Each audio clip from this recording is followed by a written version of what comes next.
Hey guys, welcome to episode 170 of 4Player Animecast. I am your host, Spire, and we are diving pretty much straight into the middle of the spring 2021 season. It's episode 6. Episode 6 is mainly all around. So, as we discussed in the previous episodes, again, there's a lot of stuff to cover this season. A lot of stuff that everybody wants to cover. It's not just me and Dark trying to hold the fort, or just Near and Toast trying to hold the fort. It's everybody wants to do a billion different things, and there are a bunch of different notable series. So we are going to have to juggle a couple of stuff. So apologies if we don't cover the series that you think should have popped up in the season or whatever. We're getting to we're trying to have as much coverage as possible. Okay, so. Again, I am your host, Spire, and here are my compatriots, Near, Hello. Dark, Hi. and Toast. Toast is dead. Again. What do you want? All right. So, anyways, let's start off with our 2-week overview. How have you been these past 2 weeks, Near? I've been alright, I've kind of taken a bit of a break from Shadowverse. Finally. Yeah, I mean, the mini X pack will probably drop relatively soon. And then I'll probably pick it back up again. But right now, like I can climb. Like I've been getting consistent wins with this one deck I have, but I don't know, man. The meta is just so fucked up. You gotta ride the fucking bandwagon. Get into the horse girl's life, man. Yeah. It's not in English. But other than that, I rolled the new 5-star in Fate, so that's kind of cool. I've been playing. Me and Dark got into Apex Legends on a whim, and we've been playing a lot of that, so that's cool. Other than that, not too much. Keeping up with Godzilla. Okay. Keeping up with Mashiro no Oto, still pretty good. And I watched Odd Taxi, which I'll be covering later on. Good stuff. Good stuff. Okay, Dark. What about you? Also been playing Apex. Lots and lots of Apex.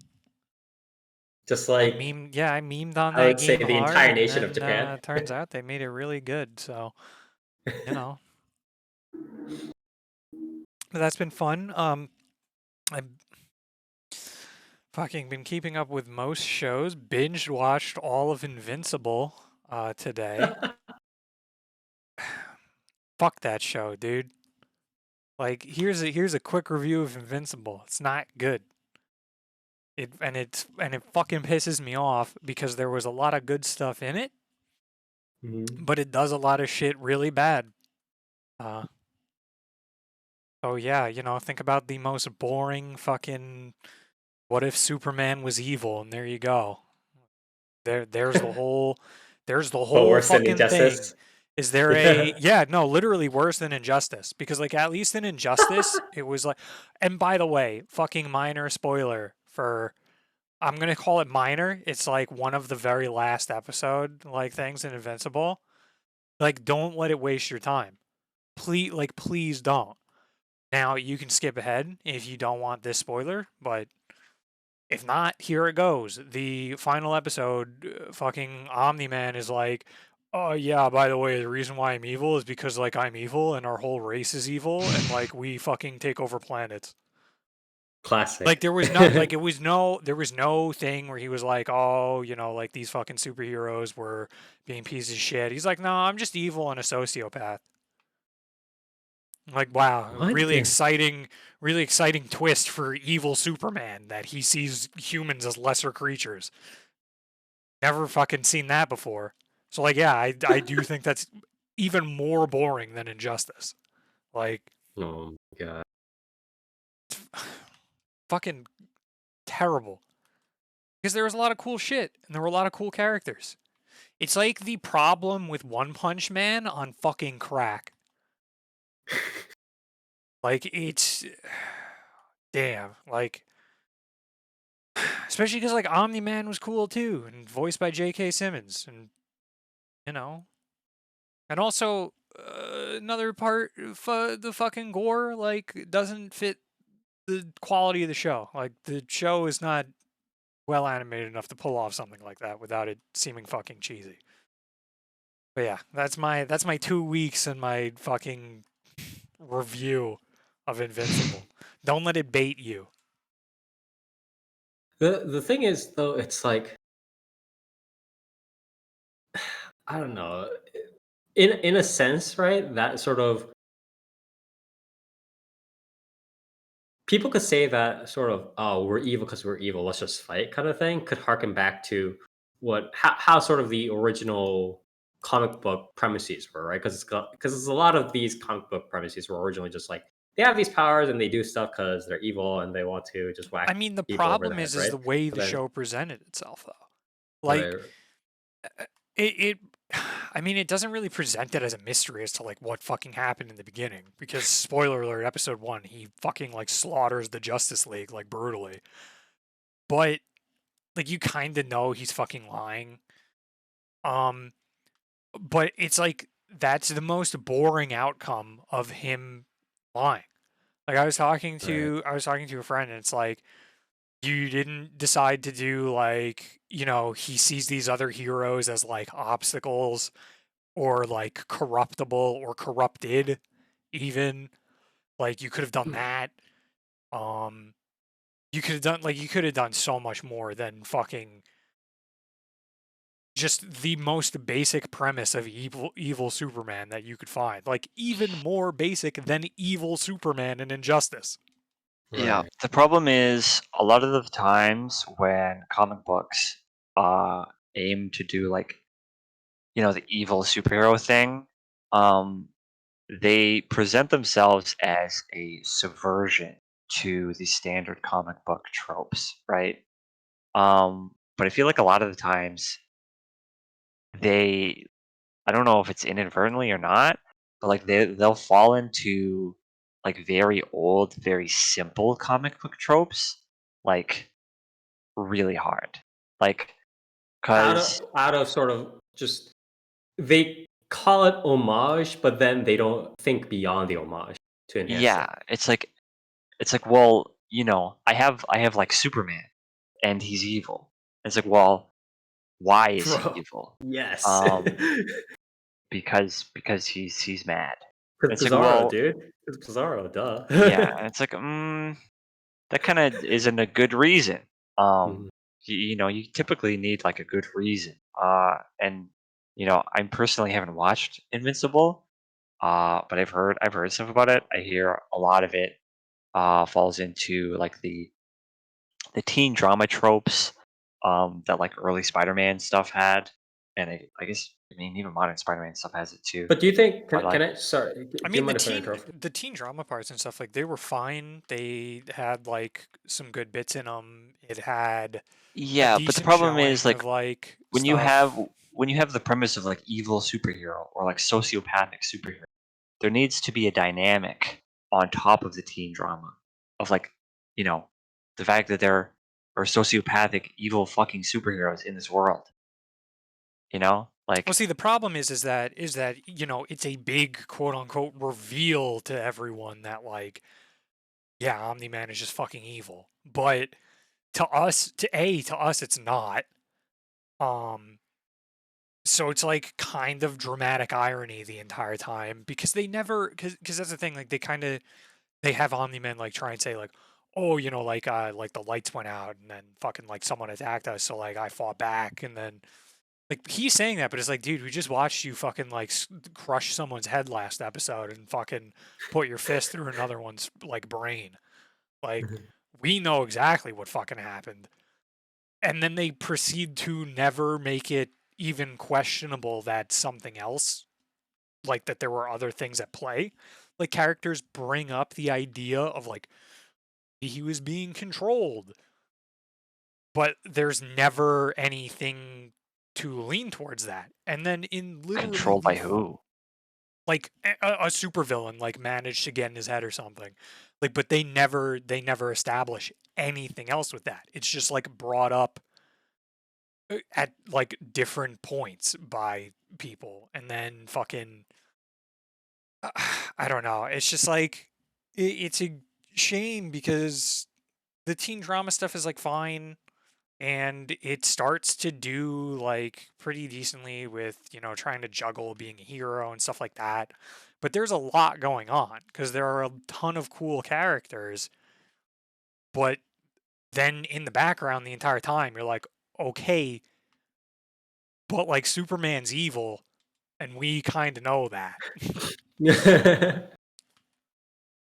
But Well, can I, yeah, fuck. so can I I don't know how long I want to have this go on a tangent, but it's an interesting tangent. Is why. Um, but near so underlying your, you know, your sort of train of thought is a pretty interesting assumption that I want to explore just a little bit here. But do you think that in the sort of, I want to say like in the post DC introspection movie, right, era, where by that I mean like, you know, how the DC movies had a lot of stuff where it's like, oh man, but am I really the hero? Or like the villain's always just like, oh, the villain, because you know it's the whole like Javert kind of thing, and like me where it's like, oh yeah, I was made evil because I was born inside this jail, stuff like that, you know. Yeah. Um, in that sort of in the post introspective superhero slash villain universe, do you think that a series or a movie can be generally good slash satisfy the audience without really having to explain why a villain is evil? Like they can just be evil or psychotic, and then in some way, can there be some sort of combination of things happening on the screen where they don't have to explain that and it can still be interesting Well, and satisfying and good? I mean, Do it's you think? tricky, right? Because Mhm, you know you can have, say, a villain like Thanos, right?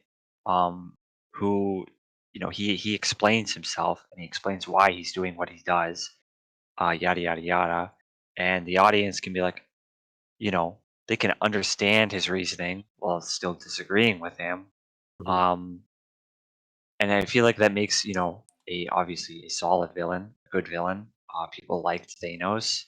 Um, and then you can have, you know, similarly, in like the Dark Knight trilogy, you got Bane, who explains himself, uh, and has like, you know, a reasoning that's relatively relatable, but also kind of comes across as like, yeah, he's kind of just doing stuff, right? yeah, it's Um, the reason is a little bit forced compared to what's happening. yeah. And I feel like, you know, in a similar sense, you can have a villain that's just like, yeah, like I'm fucking evil. Um, and I'm evil for evil's sake. You know, it all depends on the execution, right? Um, you know, typically people don't really think that like a villain is super like well done when their motive is just like I want to kill people. You know, it's kind of boring, especially if you have like, especially if that's like your main villain. Mhm. Um, but you know, you can definitely have uh villains that are just like their sole intent is to just wreak havoc, and they don't necessarily have like um a solid reasoning behind it outside of the fact that like that's their nature. You know, I feel like there's a reason um you know people gravitate so much towards characters like Venom, and you Right, know, down right. the chain, Carnage, right? These are characters that in a lot of their iterations they're kind of just brainless and evil. You know, they just do bad things because that's in their nature. Um, and you know, I think I guess the primal aspect of that is what makes it work. But yeah, you can definitely have villains, especially in comic books. I feel like it works a lot easier in comic books, where it's just like the bad guy is bad, Right. because he's bad. But I don't know. It might be Well, trickier the in other, other well, the mediums because, like, the comic book bad guy just being bad, is sort of like something that's been established for the past like 70 years, right? Um, Mhm. but yeah, I would also say though on that, like a lot of the reason then to have like the bad like a bad guy like that is very much sort of a what would you call that, like a vehicle to have like, okay, here's this like evil villain with a cool power and a cool design, like, and our hero will fight them because that might get us some interesting stuff. And like that I think is fine to use that. But when you have who's our villain, it's fucking Superman. Like, okay, well, that's not. yeah. The issue comes That is a definitely. boring power. That is a boring The issue design. comes when you take a character that is traditionally a good guy and you aim to make him the bad guy. I think there definitely needs to be a reason for it beyond just like I'm evil, right? Like take for example the recent Superman movie, Man of Steel, right? Like you have Superman, who's obviously the good guy, and then you have Zod, who's obviously the bad guy. But like Zod is a Kryptonian, right? Like he's basically Superman. Mhm. But because he's a warrior, right? He's a warmongering Kryptonian, and he fights for Krypton. Um, and like his goal is to turn Earth into a new Krypton by like terraforming, right? Um, like there's motive there, it's not just that Kryptonians are inherently like warmongering people that conquer nations, right? Like Man of Steel goes into like the history of Krypton and how they did conquer nations, but then like later on they became a more peace-loving people, yada yada yada, and like Zod like didn't like that, and then when Krypton fucking exploded, like uh, he needs a new Krypton to like rebuild his people. Um, he's not just evil and fighting Superman because I'm evil and I want to fight Superman. You know, Mhm. uh, yeah, I don't know. Like there needs to be like I guess a dynamic, right? There needs to be something to bounce off uh, with a villain other than just like being evil. Right. Yeah, it's also Yeah. very funny that in Invincible, like by the end, he's also quite possibly like the most boring villain presented to begin with. Like, there are other villains in the show before the ending that just have way like better design, like just more interesting like powers, more interesting dynamics in the world of where they like fall into place. Other than like, oh yeah, by the way, here's this silly little twist, by the way, that just kind of makes everything else in the series fall flat. But it's It's a little bit difficult because it's like people always want to kind of, especially with regards to comic books and superheroes and stuff like that. It came from a place where, how do I say this? It's like superheroes weren't really meant to be people in a sense, right? They were literally meant to be like comic book caricaturistic characters, and referred to kind of struggles. Oftentimes, especially in the golden silver age of Western comic books, right? They were often used to as part of themes that were bigger than themselves, right? So they weren't really like whole organic character so much as, yeah, I'm a tough, like, you know how if you read about the history of Superman, for example, like at the beginning Superman was super macho and he's totally just like actually just legit Yeah, like beat up like guys Superman. and ate Superman was like an hamburgers all idea. day. Like Yeah, exactly. And later on, as as the culture changed, he legit like became. There were times where he became like super pacifist and like he was vegetarian at one point or something like that, right?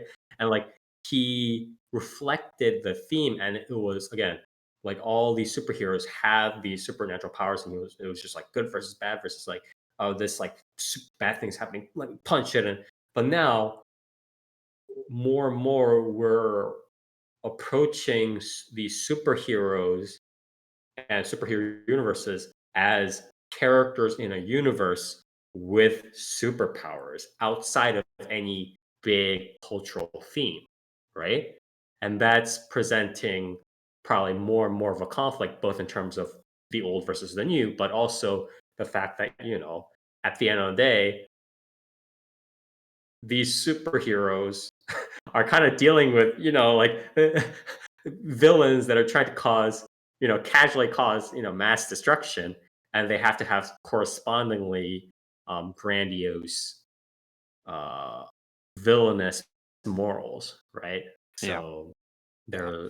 the conflict is Yeah, I mean, weirder. there's that. Like, I can go on a while with it too, because there's also the issue of like, it's tough. It's very tough to show shock value. I feel in a hero series and not make it Mhm. seem fucking ridiculous. Because it's like Or an like Mortal Invincible. Kombat levels of gore. Well, yeah, like how an Invincible, like how do you have Invincible have a fucking scene where like aliens invade and they're like blowing people to fucking bits and shit. And like this is Mhm. his essentially first big conflict he has to deal with. And it's like there's fucking gore and viscera everywhere. Uh, how did he not know that? Like that would be common knowledge at this point. Like you don't just Right. like have like someone idolize heroes and like superheroes are cool and like this is like what superheroes are about and it's all like this clean thing, and then they have an epiphany one day or they experience it one day and all of a sudden now it's like, well, no, this is like terrible. It's like, dude, if these like conflicts are happening all the time, this would be common. Not like this would just be something that happens. This wouldn't be, Right. Right. you know, Yeah. like It's today. Like like today, people It's don't kind of go it's to kind of like it's kind of war. like the plot of The Incredibles, I mean, it's just right? like people like people don't go to war. Like you have to be real fucked up to like go to war and expect it to be like fucking, you know, like I don't even know, like fucking Battlefield, like like relatively clean. well, I Like mean, there are definitely nuances there, like with propaganda and stuff. But well, yeah, I I mean, mean, there's propaganda, a but there similar, no one's under the illusion of this being like yeah. a I thing. mean, like Especially like if if you're someone who's putting yourself in that position, like yeah, it's like if you were living in Japan in a universe with like Godzilla and shit, and then like the 17th time Godzilla comes ashore, you're like, wait a minute, this sucks. Well, Wait a minute. yeah, this is common. Like this happens like pretty much every year. Uh, Well, to be fair, there are it's like those hurricane victims that come back and they're like, "What do we do?" And they're yeah, like, "I'll have to get insurance to stay here." It's like that, right? It's kind of like that. yeah. I don't I know. mean, it's just I don't know. It's It's definitely very one of those things where it's like you should have known what you were getting into. Yeah. yeah. I mean, it's just like the way like if this is the way this universe works, then this shouldn't be presented to us as viewers as if this is like shocking.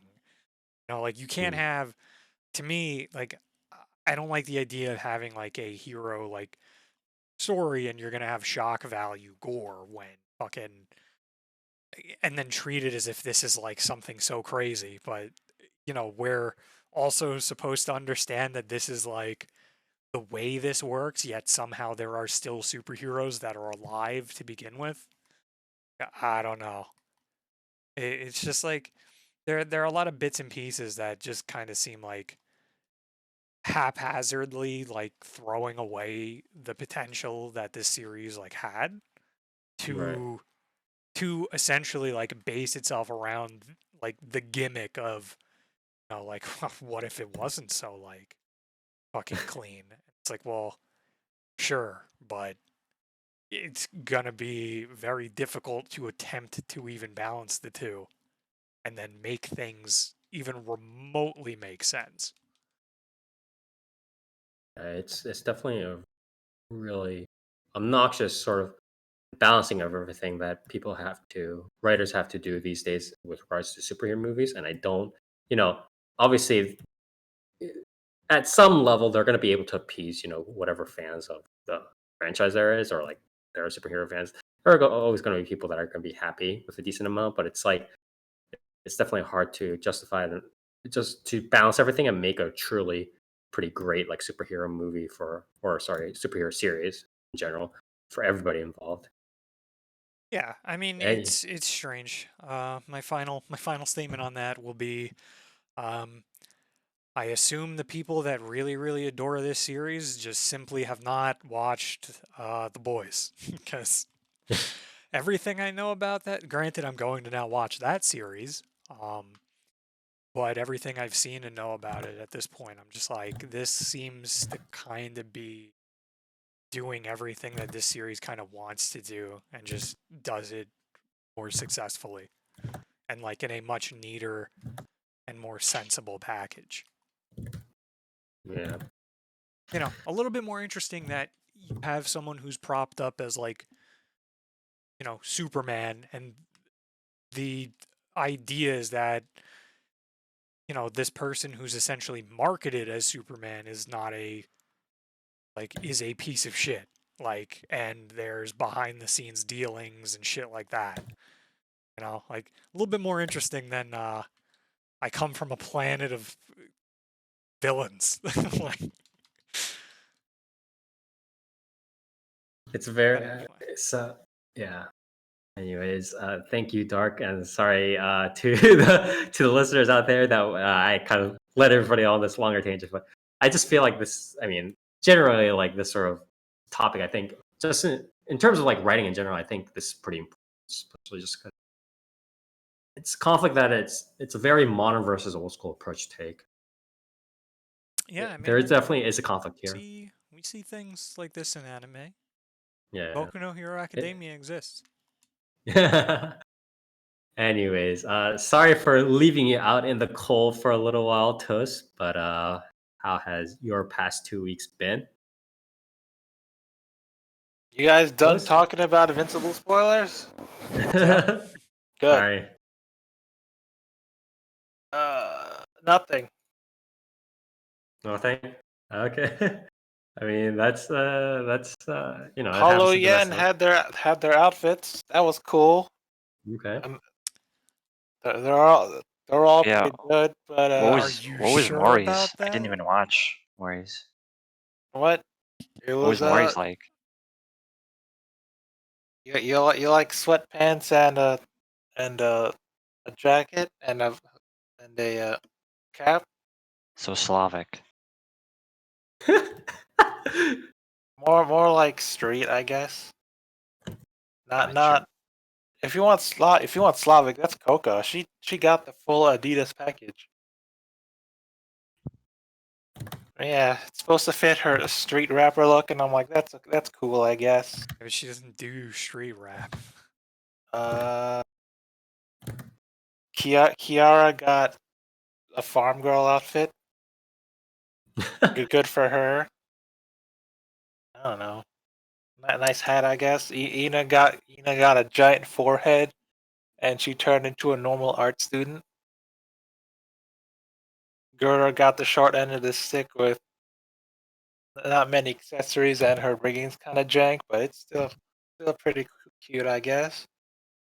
And It's then Watson very comes out. Then Watson comes out here with like a full-on presentation of her outfit. She even did a Twitch plays kind of outfit reveal. That was fun. Lots of anarchy there. So she had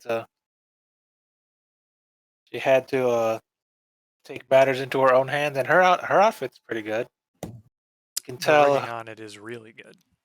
that Nabi Mama really likes Amelia because she gave her a ton of accessories, and it's a cute outfit. Also a gun, that was cool. she's packing, so watch out. Okay. So pretty dry week for you then. No, the king covers were pretty good, but Spire hates Suisei, so I can't talk about it anymore. This week's king covers. This week's king cover was pretty new good, batch. This week's, yeah. This week in the new Vocaloid songs, and by Our new I new mean really DLC. old. a new king cover hasn't been posted since Ayame's, and before that in months with Spire hates King, so you know. So You like do you, man, but whatever. before I'll skin off my before back. When's the next before one that's gonna be that big? before like Japan went into this like King cover obsession, which again is like it's not that hard to do because it's like half of it's just auto-tuned so It's a badly. 2-minute song. It's short. That's why Well, everyone's no, doing it. it's short and it doesn't take that much skill in the first place because it's gonna get it's purposely auto-tuned to make you sound like a Vocaloid, right? Because it's originally a very Vocaloid, like it's suited for a Vocaloid voice just because of how the way it works. But what was I gonna say? Like before Japan went into their King obsession, I was like, okay, well, I mean, Japan, sometimes gets into their phases. Like, for instance, a lot of people did Lemon, right? Because it's a very famous song. It's like the #1 karaoke song in Japan, right? Or some shit. Yeah. I mean, it's famous for a reason, but it's, a lot of people did that. A lot of people did. There was one other song I keep thinking of, but I forget. But but I was like, well, Japan, they're at least they're not as like super YouTube, they're not as trend happy as the Koreans were because the Koreans had their phase with Shoutouts. If you guys don't know, Shoutouts is a online sort of internet like composer, and he also did composing for a lot of different anime such as Bakuto Test, most famously Nichijou stuff. A bunch of he's a very very good like composer. But he did a song called "Choose Me," which is like the premise is about this like love triangle or whatever. But like pretty much every like Korean streamer did a cover of "Choose Me," and there were like 10 billion like covers of "Choose Me" online in Korean or for some fucking reason. And I was like, well, the Japanese will never be as trend happy as that, right? It's like, because Koreans are fucking hungry for that max YouTube CPM, right? I was like, okay, whatever. And then King came along, and I was like, are we being serious right now? Is literally every Japanese person trying to cover King? Like, what's happening? And I was like, never mind. Like, Japan is just as fucking thirsty for the max YouTube CPM as the Koreans are. Maybe even worse. Like, this is definitely like 10 times worse than Choose Me ever was. It's the most silly. I will literally like have just like there are channels that, like I obviously follow, Japanese, Korean stuff like channels using them out. And there are literally like channels that are just, like daily life channels or something like that, or like that I follow sometimes. And they'll just like have a King cover sometimes. I'm just like, what the fuck is this? Like, why are you putting this on my feed? Like, stop doing this. And it's the most maddening shit ever. I fucking hate this trend so much. Like, at least Lemon was, I mean, King is an okay song. Like musically, it's like an okay song. It's just not like I just don't appreciate it when people do covers of it because it's not that impressive and it's not that fun when I hear it like 50 million. Like at least Lemon, like I don't know, like you have to sing it well, right? And it's also a very good song as well. But it's like this shit, man. Come on, man. Give me a break here, okay? Give me a break. Anyways, thank you for your 2 weeks, Toast. Spire hates Ayame and Suisei, even though they were good covers. I mean, They don't need this. They don't need the CPM that Spire's talking about. Ayame hasn't had a cover in a while, so whatever.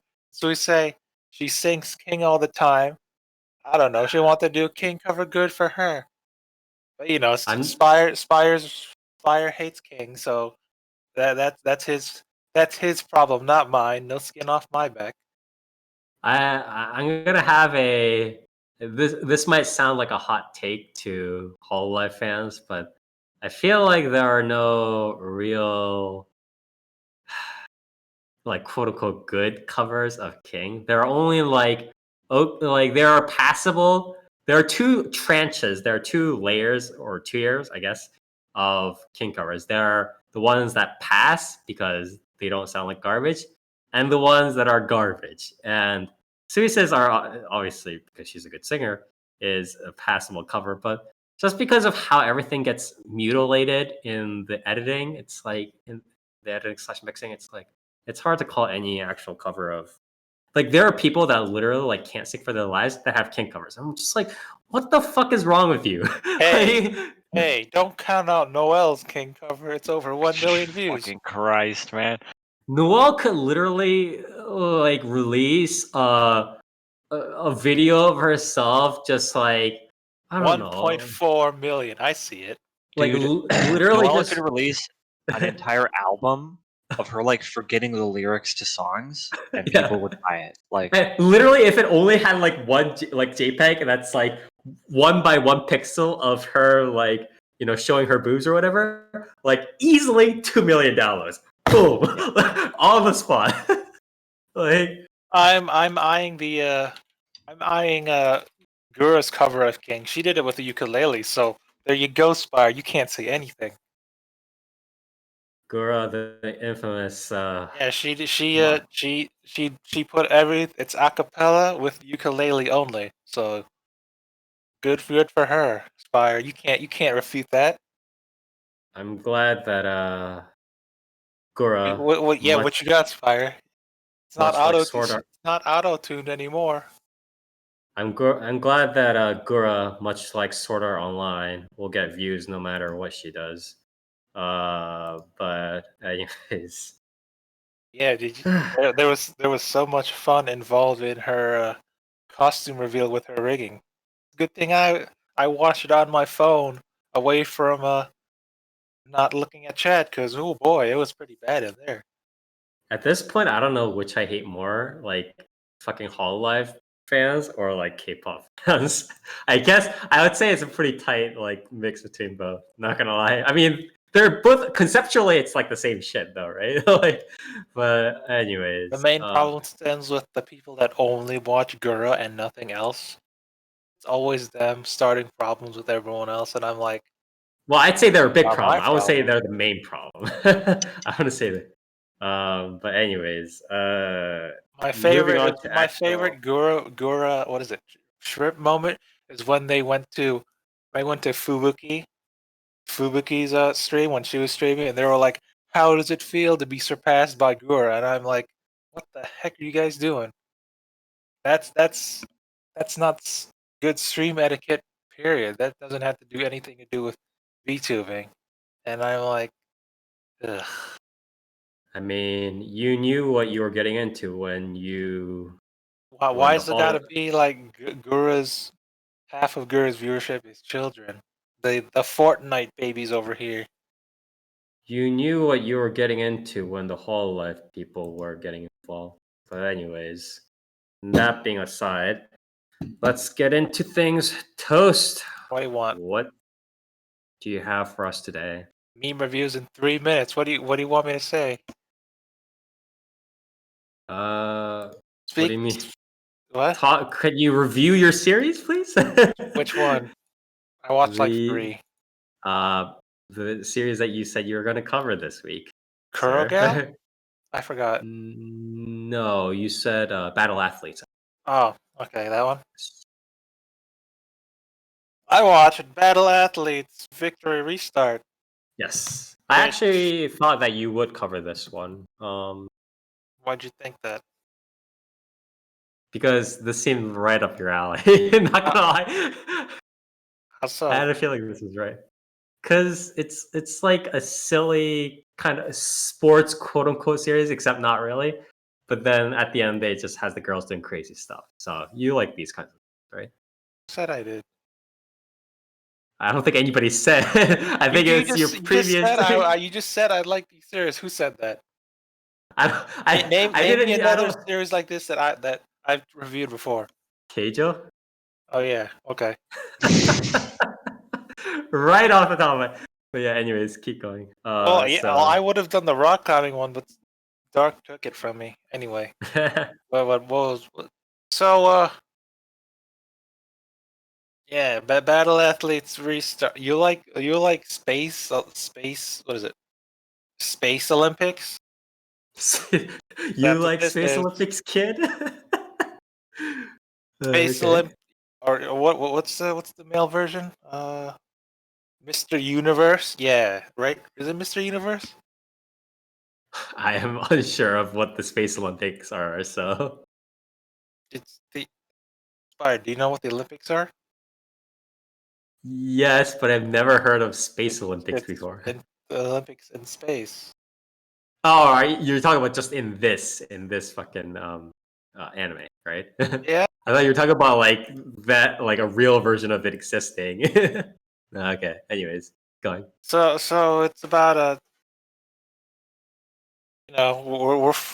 we're fighting aliens and whatnot. Huh? I guess it's kind of like okay, Spire. Have you heard of G Gundam? Yes. You Yes. know how in G Gundam there were wars all over, but then the dudes are like, hold on, we got super cool robots. Why do we have to fight wars? Instead, we could fight Gundam Yes, I wars know of instead. the. With each country being represented by a Gundam, and whoever wins the Gundam fight The tournament Gundam tournament. Yeah, exactly. will be the sole overlord of all of all the colonies in Earth for 1 year. Is it 3 years? Yeah, how many years is every Gundam fight? Until the next tournament or whatever. But I don't remember. I believe it's 3 years, right? it says 4 years. It says 4 4 years years? on the wiki. Yeah. That's But yeah, I know the general premise of G Gundam. Yes. Okay. yeah. Sorry. So let's do that. But instead of fighting extraterrestrial wars with aliens, we're gonna have an Olympics contest to determine the what is it, it's not Miss Universe, the Cosmo Queen.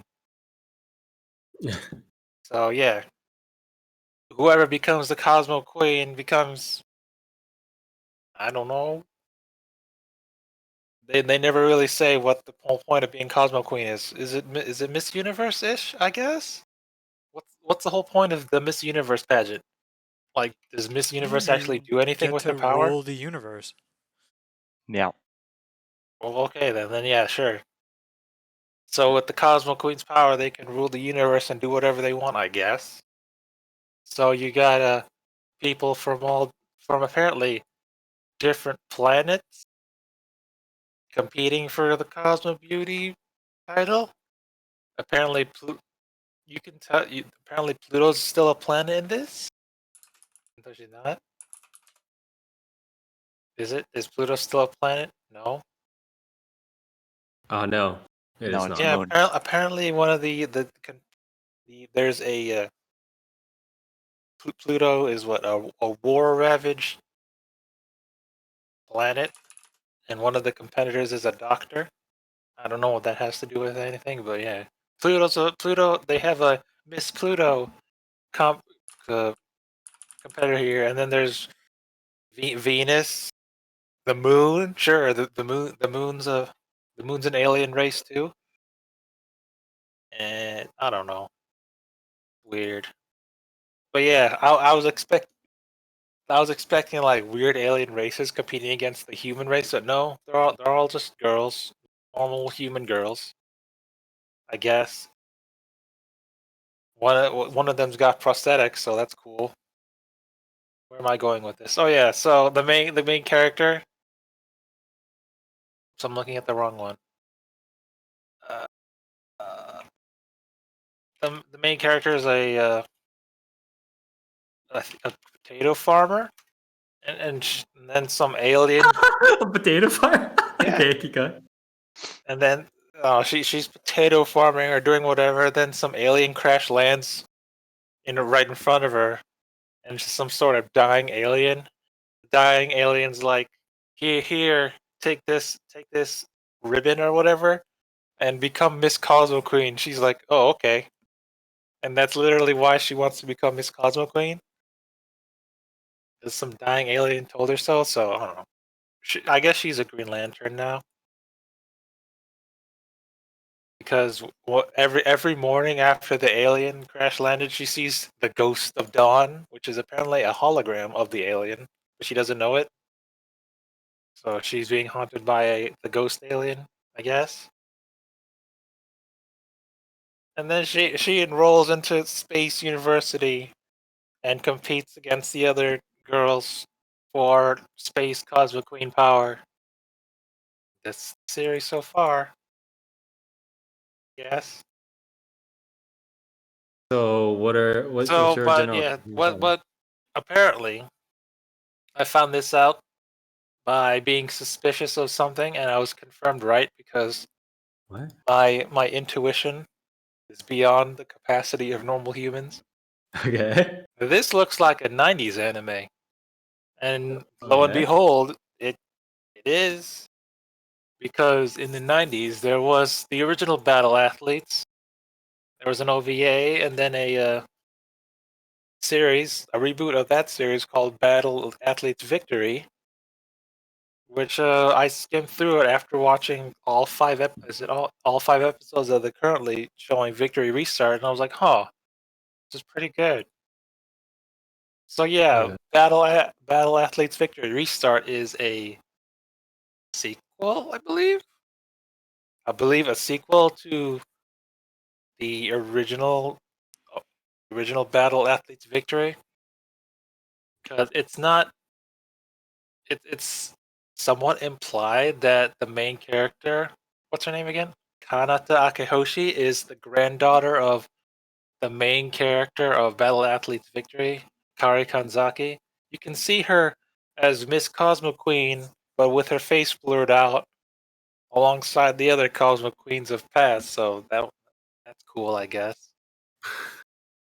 So it's kind of like in Yu-Gi-Oh! GX, where you kind of see Yugi give Jaden a card, but you don't. But his face is blurred out and everything, but you can totally tell by the haircut anyway, so you can't fool us at all. Yeah. Hmm. So how about this series? I don't know. It's kind of bland, I guess. What do you mean? What do you mean by that? As in like pacing, or as in like the characters are just not There's really doing stuff, or so what? far 5 episodes in, all they've done is compete with each other, and it's kind of, I don't know. It doesn't feel like there's much soul in this anime right now. The main character is, happy-go-lucky Genki girl, and sure, the main character hasn't had really a character development moment as of yet. Everyone else did. There's the blue-haired girl, the brown blue-haired girl is from the moon, and she talks about, oh, I want to become Cosmo Queen because the moon is currently experiencing a civil war and millions of people are dying, so I'm going to use my power as Cosmo Queen to stop the moon civil war. And then on the opposing side of that is the blonde-haired girl with the weird green forehead. She's the daughter of the supplier of like the arms dealer supplier that's promoting the civil war. So she's all like, I'm gonna use my power to stop the civil war on the moon. And so those two become best friends, even though they hate each other first, because like, it's your fault the moon's dying. I hate you. And she's all like, shut up. It's your fault. You're having a civil war. You know. So it's not my problem. But then they become friends through that. So good for that. Then there's the chick. I think she's the chick from Venus with the white arm. Those are prosthetics. She got into an accident, and so her goal of becoming Cosmic Queen is to prove to everyone that even someone with prosthetics can become Cosmic Queen. And the pink-haired girl with glasses. She's from Pluto. She wants to send more doctors to Pluto because Pluto sucks. And then you got the white-haired girl, which apparently is the antagonist, sorta. She's somehow related to the hologram alien that Kanata sees every morning. And she's also genetically enhanced, doped superhuman. Because there's apparently some sort of evil organization bent on using the Cosmo Queen power to rule the world. So they sent their genetically enhanced superhuman to ruin the competition. But something like that, I guess. Weird. I don't know. Aliens, maybe? I don't know why. Maybe it's a allegory on the real Olympics, where everyone's cheating because they're genetically enhanced. I don't know. But yeah, I'm not getting much of a story so far. But sure, they do Olympic stuff. I guess the main focus on what happens in Olympics. You got triathlon. There's mountain climbing. Volleyball. That's so far when they're doing their Cosmo Queen tournament. What's it called in the Olympics? Is it just called the Olympics? Yes, I Olympic guess. Games. Sure, Yeah, Cosmo the Queen Olympic Games. They're competing in that. I saw some weird ass volleyball. Was it ricochet volleyball? Where what's the sport in FF10 again? Blitzball. Blitzball. Yeah. Blitzball. Yeah, blitz. It's kind of like blitzball, where in a way they're suspended in an anti-gravity chamber, but with blitzball, dodgeball, they're in an anti-gravity chamber. But in order to score points, you have to ricochet the dodgeball twice before you hit someone. That's cool. Was it paraglide? Yeah, they paraglided up a mountain. They're doing a triathlon right now, so Up a one mountain? part's they're paragliding past the mountain range. I guess that's cool. And then in the latest episode they were kayaking, right? Yeah, it's kayaking. There's a whale. That was cool. Oh yeah. So it took 5 episodes for there to be some sort of interesting plot development with the That's good.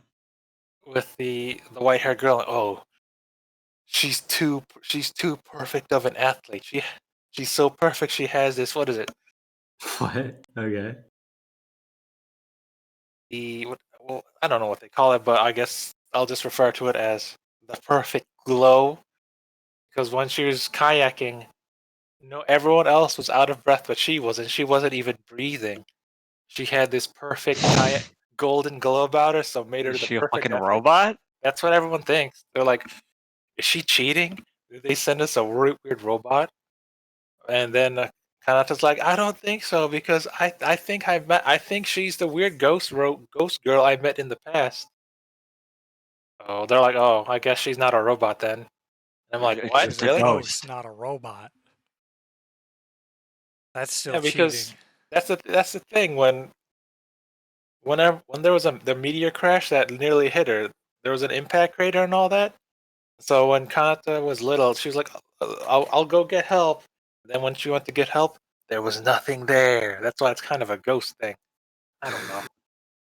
But yeah. So she's the perfect athlete. She's got the golden glow, and no one can stop her. So I guess Perfect athlete, a ghost. I guess their goal right now is to surpass her and get their own golden glow light thing. I don't know. And this is also like I said earlier, when after I finished my 5 episodes, I skimmed through the previous series. There was also the mention of this golden glow. All the previous Cosmo Queens had the perfect athlete glow, and I'm like, so is this like Super Saiyan thing? So I guess it is. Yeah, that's the only That's a so far the designer only drug. that's the only supernatural thing about this series so far.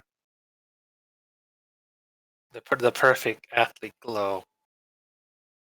I don't know. From what it sounds like, it's not it's not really What going do you mean that's places. the But only it's not. supernatural thing? Didn't you say that there were aliens? Aliens aren't supernatural. And no, they're not aliens. They're apparently normal girls. I haven't seen any aliens as of yet, unless you count the moon kangaroo. But That- they're just extraterrestrial, is what it is. They're girls, but it's just Or do they're you not of define Earth. extraterrestrial as someone not from Earth? Yeah, Ye- that is quite That is literally yes. the that is. definition of extraterrestrial. I mean, but they're humans, so are they Are they? aliens? Are they Yes. humans Yes. from Earth? No. They're not Space humans. apparently from space colonies and planets. So, but they're still human. Wait, so So- they're descendants that are of people that originated from Earth. Yeah, I would say so. Unless you count them. I don't know. Well, so Well, it's like so- humanity. So it's like humanity colonized other places. Yeah. So it's an inverse Mars of Destruction situation. So it's is like what you're so it's saying. like so it's like Yeah. Gundam. That's what I well, that's what I said when I was talking about Okay. Gundam. It's like, well, you got Neo Japan, but they're in a space colony. So yeah. I mean, I really wanted to be some cool aliens, but no, they're normal girls. That's why I was a bit sad. But if you look at their designs,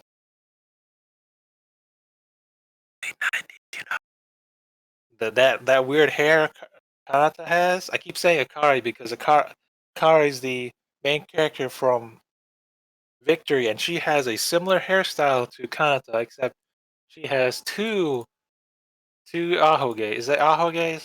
That Yeah. thing? Yeah. Yes.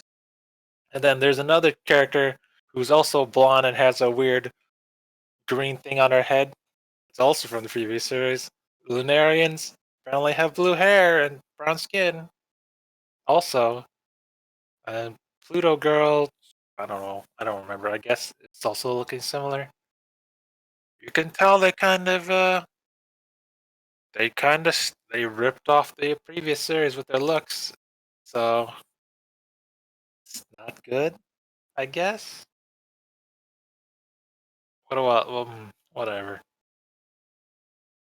Stuck in the 90s. What visuals? I mean, it's kind of is it jank? Yeah, it is kind of jank. There's a part where I thought the back they show the school, right? The university, this Cosmo Queen University. I thought it was just a still picture. Like, no, it might be a still picture. And then when they show space, oh boy, space is pretty jank. Fucking. Yeah, I feel like. I mean, the audio visuals wise, I don't think most people expect too much. What from- studio is this? 7. Near. You Oh. like Oh. hentai? Okay. Yeah. You like hentai It's- near? 'Cause it's a hentai It's more. studio. It's everything. Yeah, but there are a bunch of other people kind of helping to co-produce it, so that might also kind of add to the janky part where people are just kind of. You did the Rance animation. That was cool. Mm. Rincon Club. Oh, Rincon Club. Oh boy, I know that one. But yeah, what do I gotta say about the series? Trying to rekindle the love of a series made in the 90s, but not really being good at it because it's almost a carbon copy, while being somehow having less soul than the other one. Because I watched clips of Battle Athletes Victor, and I was like, wow, this is some good 90s anime shit. It's all the good 90s anime tropes that you like. And decent animation. Well, when I watched this, I drew parallels to, what is it, Cutie Honey? I believe I covered Cutie Honey a while back, and I was like, this kind of weird jank too. I'd rather just watch the the what is it? Cutie Honey. What's the one that was? Is it Universe? No, it's not Universe. Universe was the one that I covered. What's the previous one? The one that looked like Wasn't Sailor it Moon. Re Cutie Honey or whatever? No, Recute Honey is a film. It was the one that was basically Sailor Moon. Cutie Honey Flash? Yeah, Cutie Honey Flash. That was good shit. I watched some of that and I was like, damn, it's like Sailor Moon. But yeah, what I'm saying is this series is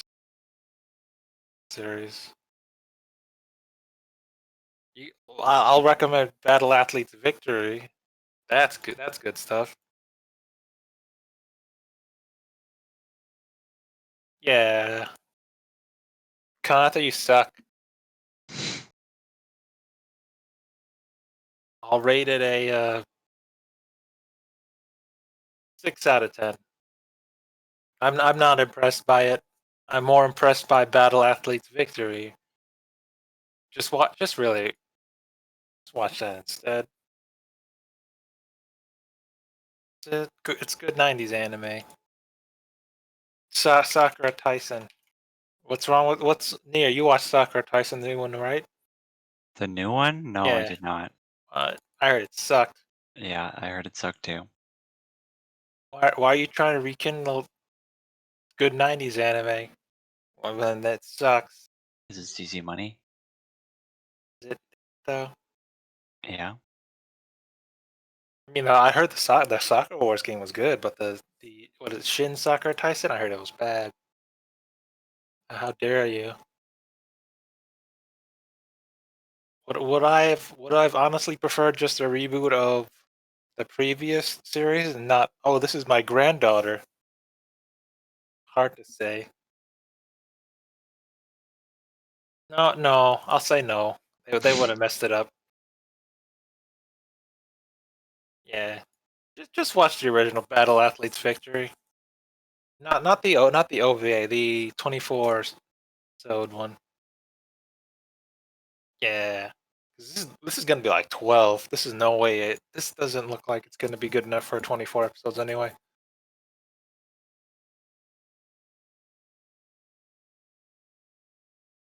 All right. This just sucks.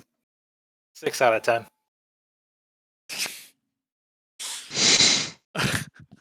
I fucking IGN scoring. Yeah. I mean, I do like the prosthetic girl though, because sometimes in multiple times during the competitions, her prosthetics act up, and I'm like, haha, it's your fault. You're pushing your prosthetics too hard. And when she was in the kayaking race, she was second place behind the robot, but not Robot Girl. She started giving out really bad CGI sparks, like electric sparks, until she passed out. Wait, her And prosthetics? yeah, her whole body was. She's got like robotic like. Yeah, the white part. She's got a robotic right arm and a robotic left leg because she was in a car accident All right, previously. listen. Does she push it? How is that fair? Does she push her fucking meter to 110% like Cyborg and Teen Titans that one time? I mean, I guess she did because she started giving off sparks and then she passed out, and then people were like, "Oh no, we got to get her prosthetics." She pushed her prosthetics too much, and she had some bioforce feedback. Now we gotta get her to a hospital, or else she'll die.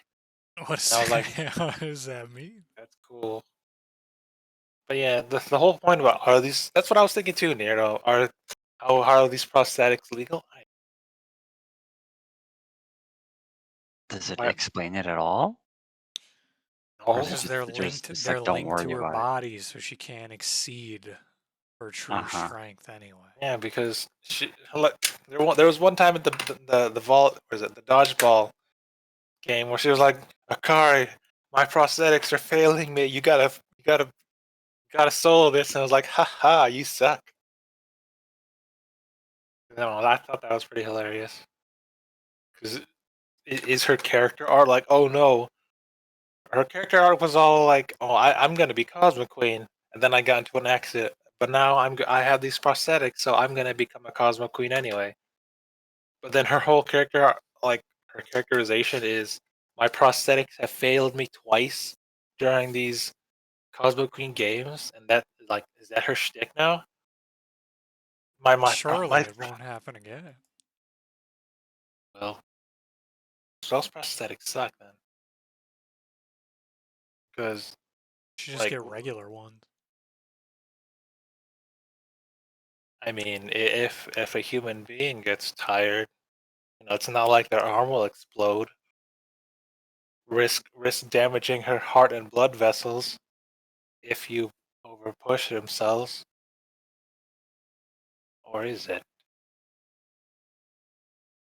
I don't think she was pushing herself past the brink of exhaustion. No. It's just my prosthetics are failing. I don't I you know what? I thought that character trait's funny, but I don't like that. I'm not that's unfair to her in a way. Yeah. Where am I going with this? What? I think I'm pretty much done. Just Okay. really just watch the original Battle Athletes Victory. Yeah, exactly. Yeah. All right. Well, this inspires deceased 6 out of from 10. Next up, we have Nier. Yeah. Um. Okay. I watched Odd Taxi. Um. Is it related to the other Taxi series? No, I don't know what that is.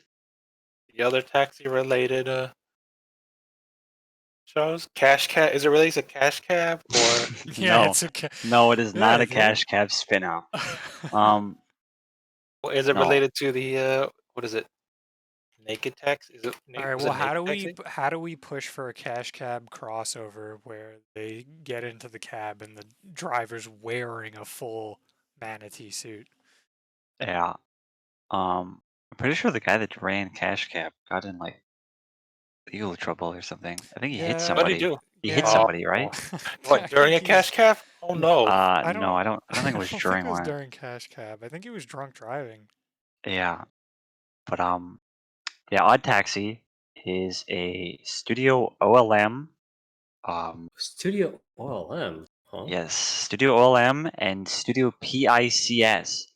Um, OLM has done You know what this primarily. reminded me of though? This reminded me of fuck, what is it? It reminded me of Mappa anime. Not gonna lie. Yeah, I mean it looks nice, but Studio LM is mostly does Beyblade So like and kids shows and stuff. Yeah, Yokai Watch. Buddy Fight. Yeah, Yeah, card fight. yeah, Card Fight. They've done some Pokemon Yokai. stuff. They've done Zoid stuff. Dude, they fucking did Tamagotchi. Like, what the fuck is this shit? Yeah. And soon they'll be doing Komi-san apparently. So look Nice. forward to that. But Dude, this is such a like these are They such got a good weird pedigree gaps. right now. They go yeah, from like Kira Kira and like Inazuma to or Zoids to Odd Taxi. Like what? very strange. Maybe they're trying to branch out. I don't know. Yeah. But Studio PICS is helping them. As far as I can tell, Studio PICS is like either some sort of 3D animation studio or like they do music videos.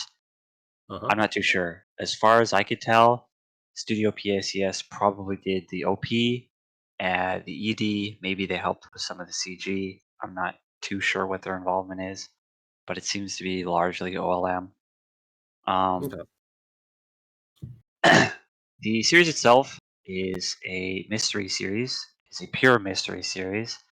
And I only got through 3 episodes of this series before I couldn't watch it anymore. What happened? So how do I describe it? I don't know. Have you ever, Spire? Have you ever been reading a visual novel Mhm. and characters are like talking to each other, but like it's completely irrelevant. Like none of it matters. So you're just like clicking rapidly, so like it just skips through the text. Yeah. and, I Like definitely you have that. and like you're not missing anything. That's basically every single conversation in this series. There is a lot of talking.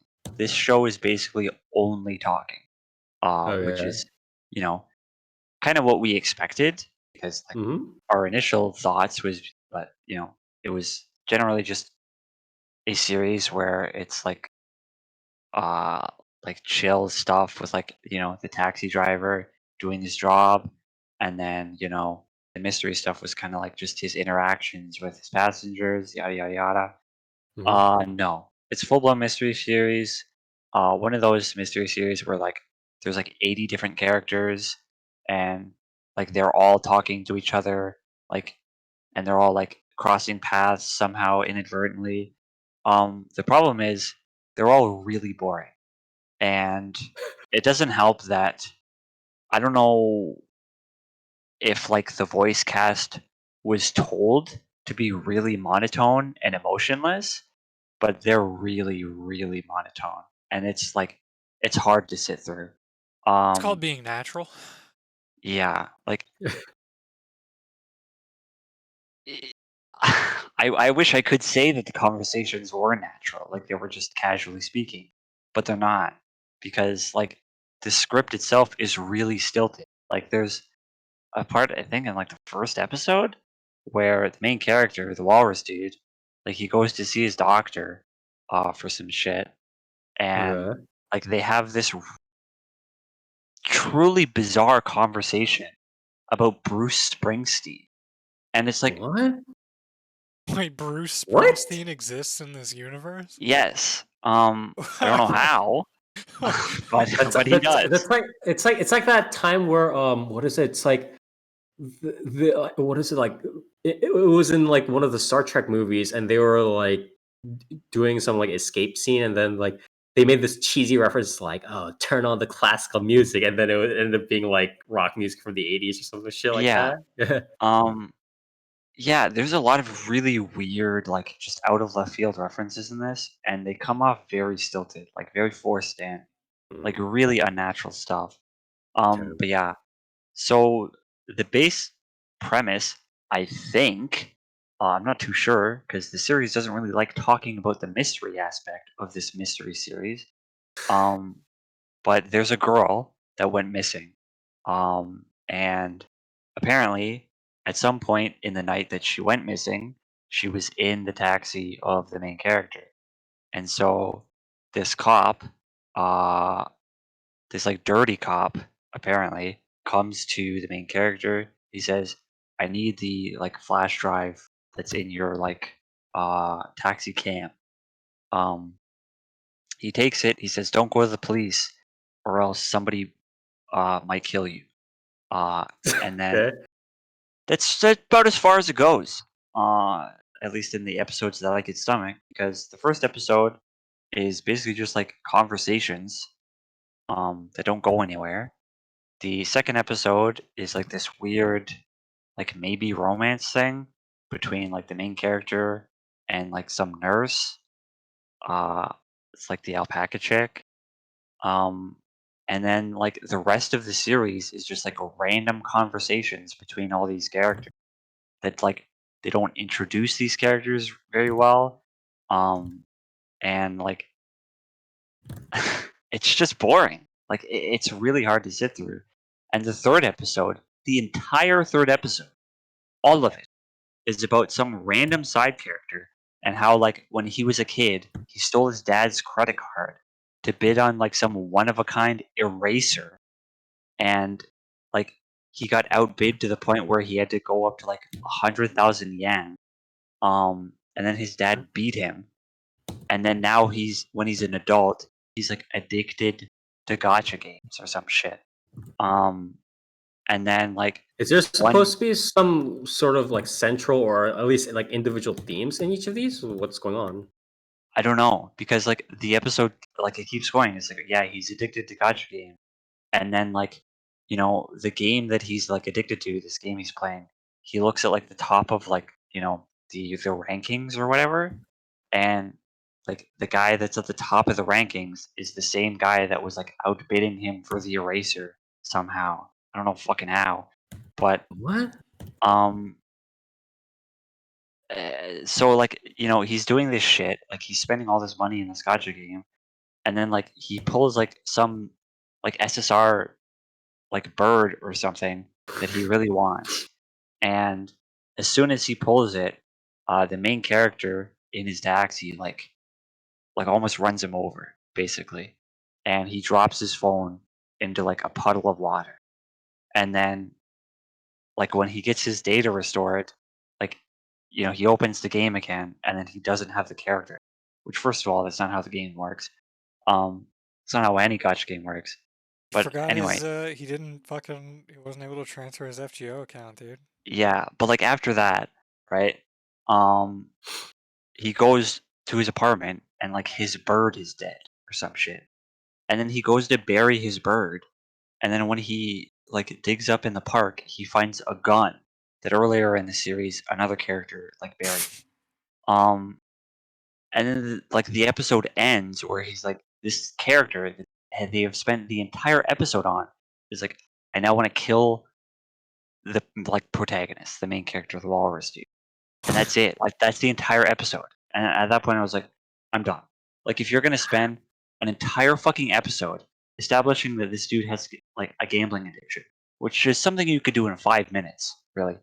Um, and like set it up that like this chance encounter somehow uh like mind broke him and got him to like want to like kill the main character. Like you could have done that in I don't even know, like 10 minutes, like half an episode. Like you did not need to spend an entire episode about this completely irrelevant character establishing that like they stole their dad's credit card when they were a kid. Like I don't give a shit. Like You it know, has nothing to do with the mystery that they initially set It's up. gonna It pay has off nothing to later. do with the conspiracy that they set up with the dirty cop. It has nothing to do with any of the other characters that they've established. This other monkey dude that's like desperately trying to find a date and is like lying about how much money he makes to find dates. It's like there's like so much going on, but like whenever people are on screen talking about their issues, like I don't care because it's so boring. Like it's like I had to watch this series like in like 2 times speed because like the characters talk so slowly and like so monotone that it's like there's no charm in any of these characters. So like I don't even care to listen to them speak. Like it's so fucking boring. you know what you know what the sort of flow that you're describing kind of reminds me of? Do you remember when Cloud Atlas came out, the movie? Yeah. When it was like, oh, this describes like this sort of butterfly effect. It's about how everything affects everything else, and the small things can lead into the lives of others. Blah blah blah blah blah. But then like half of it was just like random like episodic shit happening, and like Yeah. occasionally it'll be like a reference to this one person from the previous story, and it's like, bro, come on, man.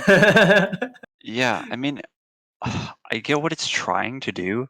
It's trying to do one of those things where like there's a bunch of main characters and like, over the course of the series they'll have Yeah. chance interactions with each other, and then, the chance interactions will become more frequent, and then they'll all get involved in each other's stories, etc., etc. Like everything they're setting up, I don't give a shit about, right? Like really the most interesting aspect is the like romance stuff that's sort of going on between the main character, the walrus dude, and the alpaca girl. Because the walrus dude, like he's an old man, right? Right. And the alpaca girl is not. She's young. And so there's like, interactions between the characters like, should you really be like pursuing this, et cetera, like stuff like that, which is like an interesting thing. But the problem is, like parallel to that, they have the monkey dude, which is apparently 40 years old. Um, and like on his like dating profile, he's lying about like how much money he makes in order to get dates. And now he's got like this like 18-year-old, and then he tells the main character about it, and the main character is like, she's probably like trying to use you. Mhm. Um, And it's like, well, are we really gonna have two like plot lines running at the same time of like old dudes having like young people come after them? Like, I get that there's like different dynamics going on, Right, but right, it's like right, it probably shouldn't have two of these like so closely related to each other going on at the same time. right. But like, I don't know, man. There's a lot going on. There's like some idol group stuff where like, What? yeah, um there's like this idol trio who's like, I guess, wanting to like be more popular or something, and then their manager is like apparently like in on the weird conspiracy shit with the missing girl. I don't know what the fuck's going on, man. Like, there's so many plot lines going on, and it's just like, I don't care. Please I don't know, stop. man. Yeah, exactly. It's one of those things where it's like a mystery series is best done when it's like very simple at the start, right? Mhm. And then it branches out.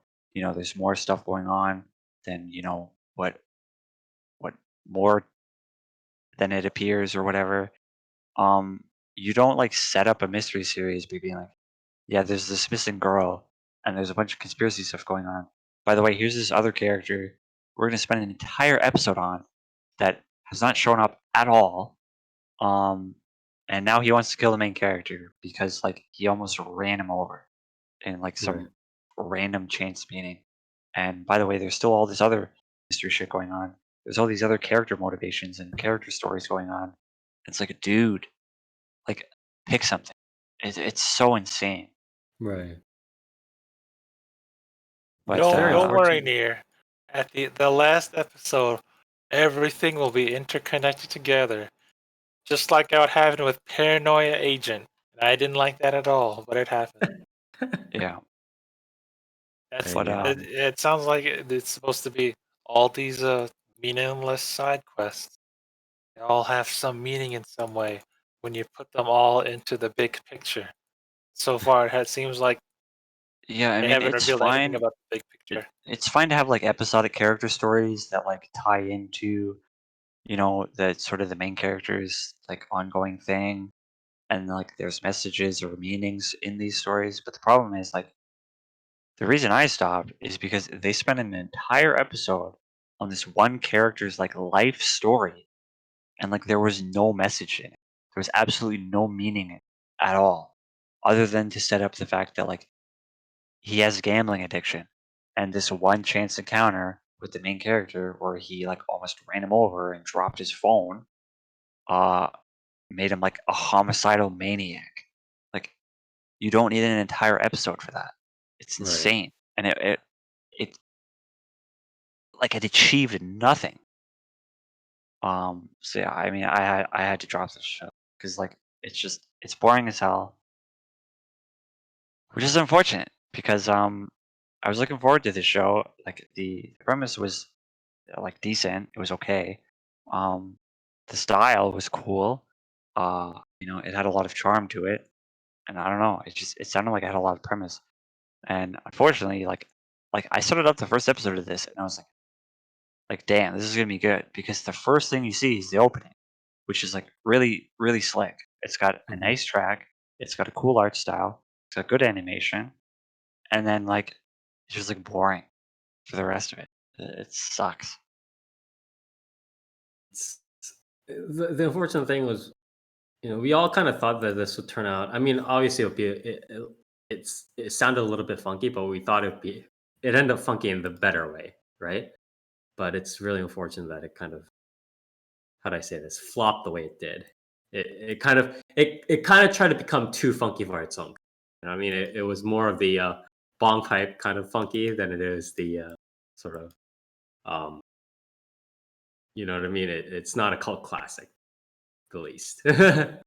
Yeah, I don't know, man. Like, it's weird too, because like I looked around to see like what people thought of this series, and people are like singing its praises, and you know, Are it's they the type all of like, it's oh, the it's type of so shit. deep?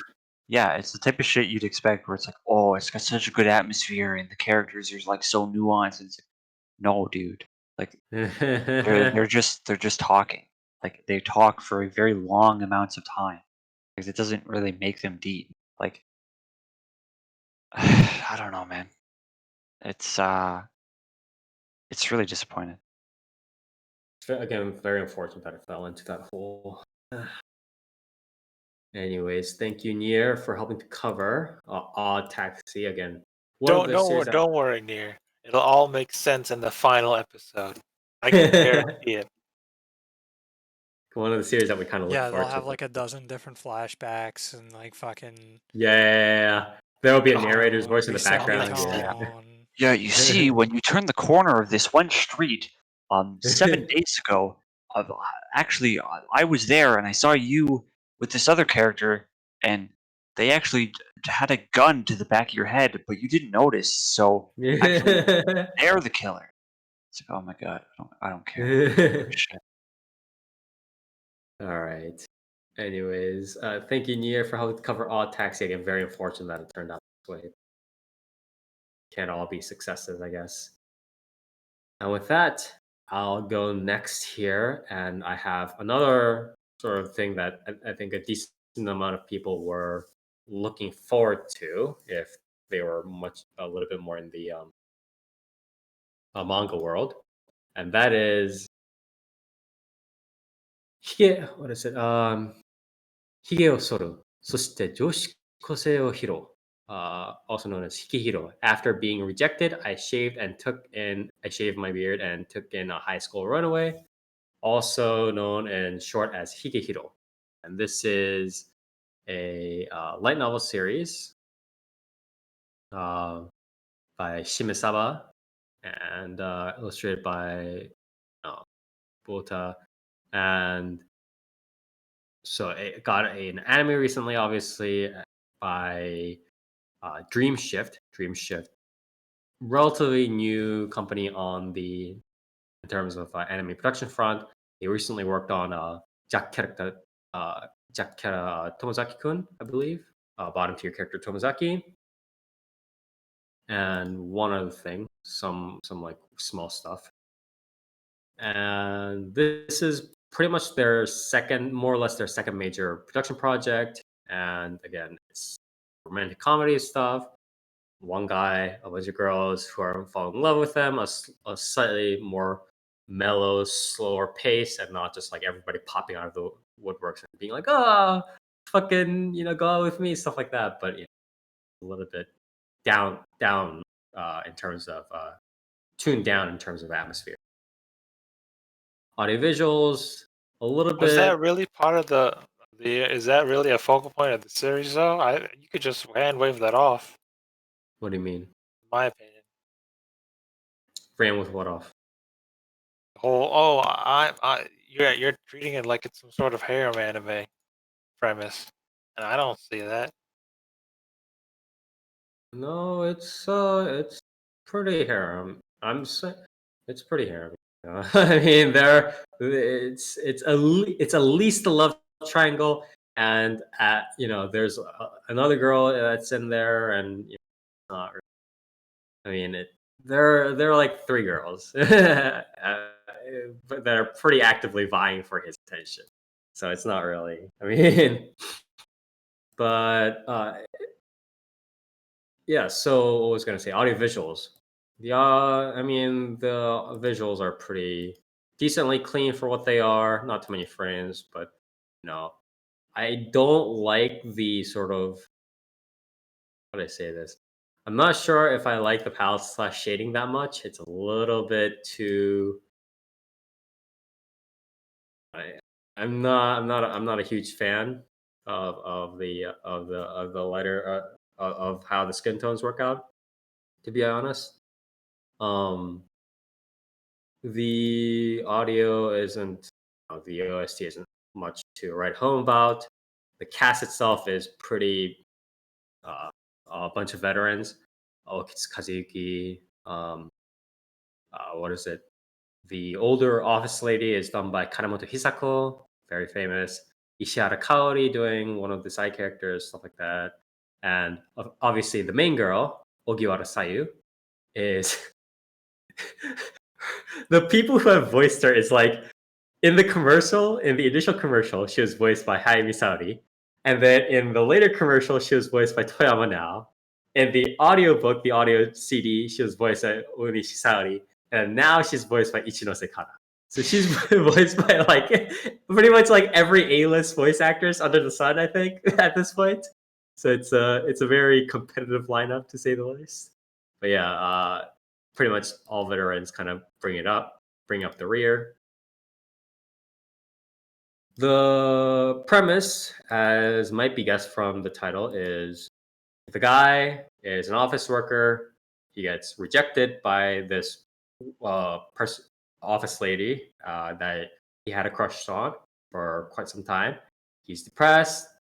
He comes back home, and then shaves, obviously, and then he finds a runaway high school student, and who kind of who says essentially that she survived by kind of hitting on or kind of hooking up with dudes and then kind of staying over at their house, right? And so she comes over to the main guy's house.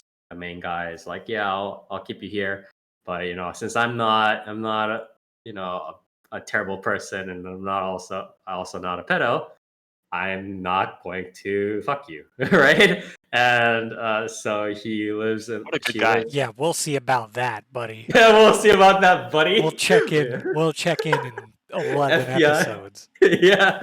So they live together in the main guy's house. I don't know, man. Unless he's a famous YouTuber, I think he'll be okay. Or a famous Smash Or a player. famous mangaka, or a famous famous singer, I like how you just famous put it in Smash. actor, like Yeah, pretty much anybody. But maybe a politician, you know. yeah. But so they start living together, and obviously the things that they usually happen when it's like you have the anime about the boy and the girl living together. It's like, the girl does like the chores, and the dude's just like, "Wow, my quality of life is suddenly so much better since I went from a raccoon living in a fucking trash can to like an actual survival standard of living now.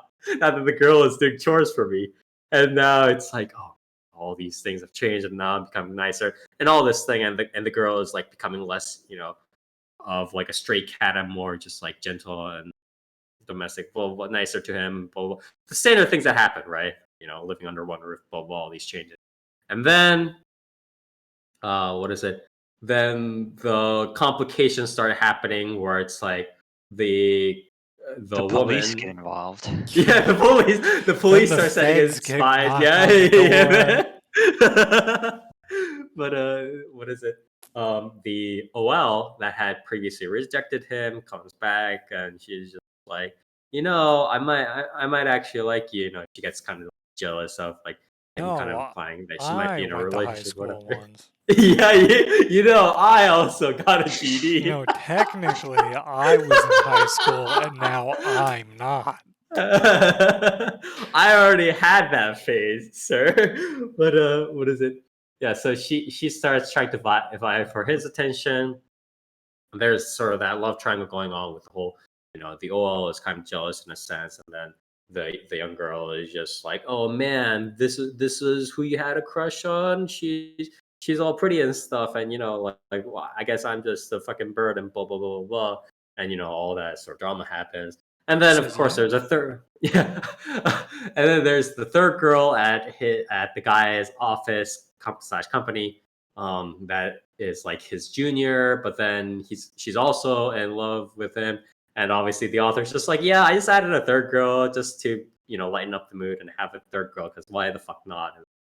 She's never going to be part of the actual equation anyways, but it's part of the harem. So all these girls, one guy gets swirled around, and that's pretty much how the series goes.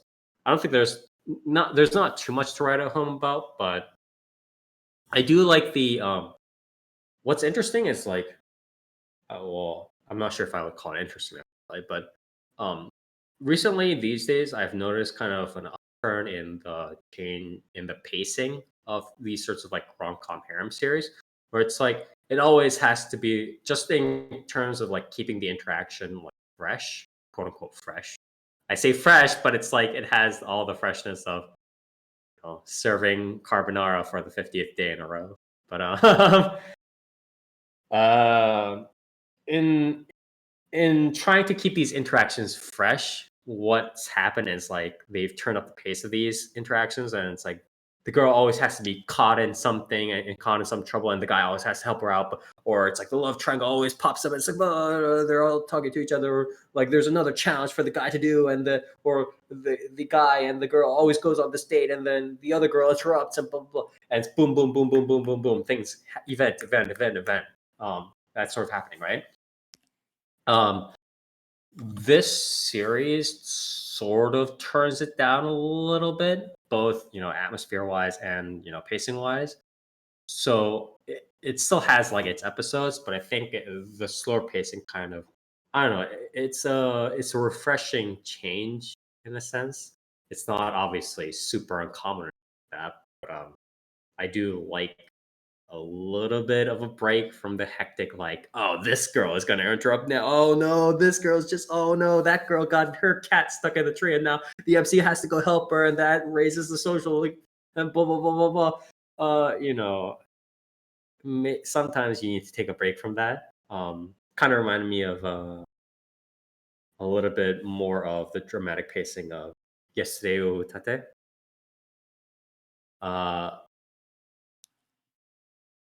And I don't know, that was like the main good thing that kind of kept me both reading the novel / the manga as well as watching the anime. The anime itself is more or less a pretty straight adaptation / mild truncation of, not even truncation really, but pretty straight adaptation of the series in general. And there's not too much to say about it. The 6 series episodes so far have been pretty much, again, the straight adaptation. Not much else going on. Yeah, if you like, if you want to watch a rom-com, but if you're a little bit tired of like the hectic, everything's fucking, they're always butting heads, and it's always the love triangle and slapstick, and tsundere being like, oh man, why'd you do this, blah blah blah, and screaming and whatever, and all this stuff. Check out Higehiro, I guess. It's a little bit quieter. Might not be, I'm not annoyed as much.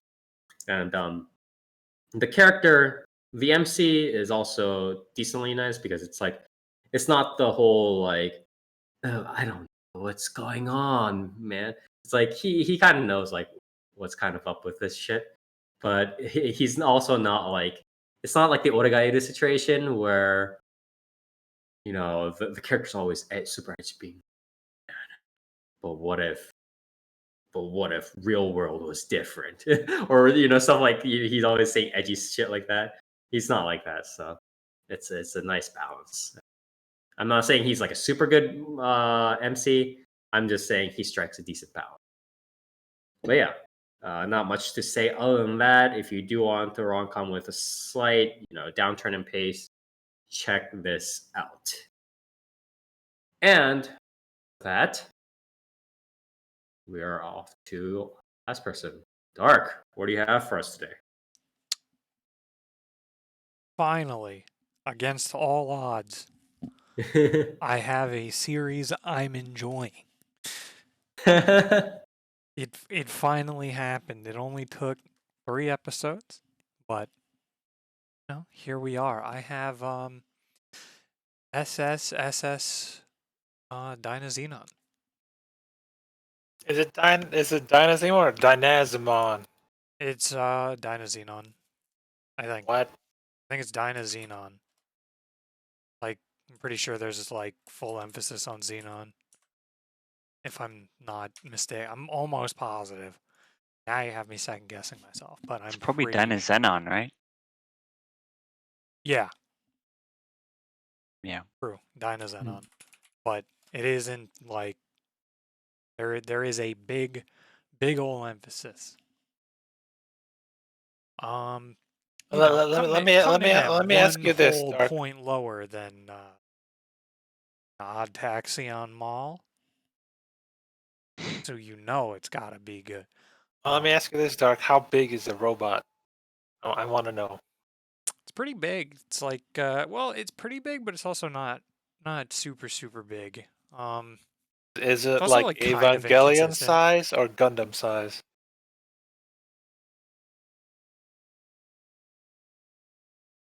It's probably like a little bigger than a Gundam. Because it's like but bigger than it's bigger than some buildings, but it's not quite as. you said it was inconsistent, right? So it sounds like it's It an is a Ava bit unit. inconsistent. I mean, it is inconsistent somewhat, but I don't think it's ever as.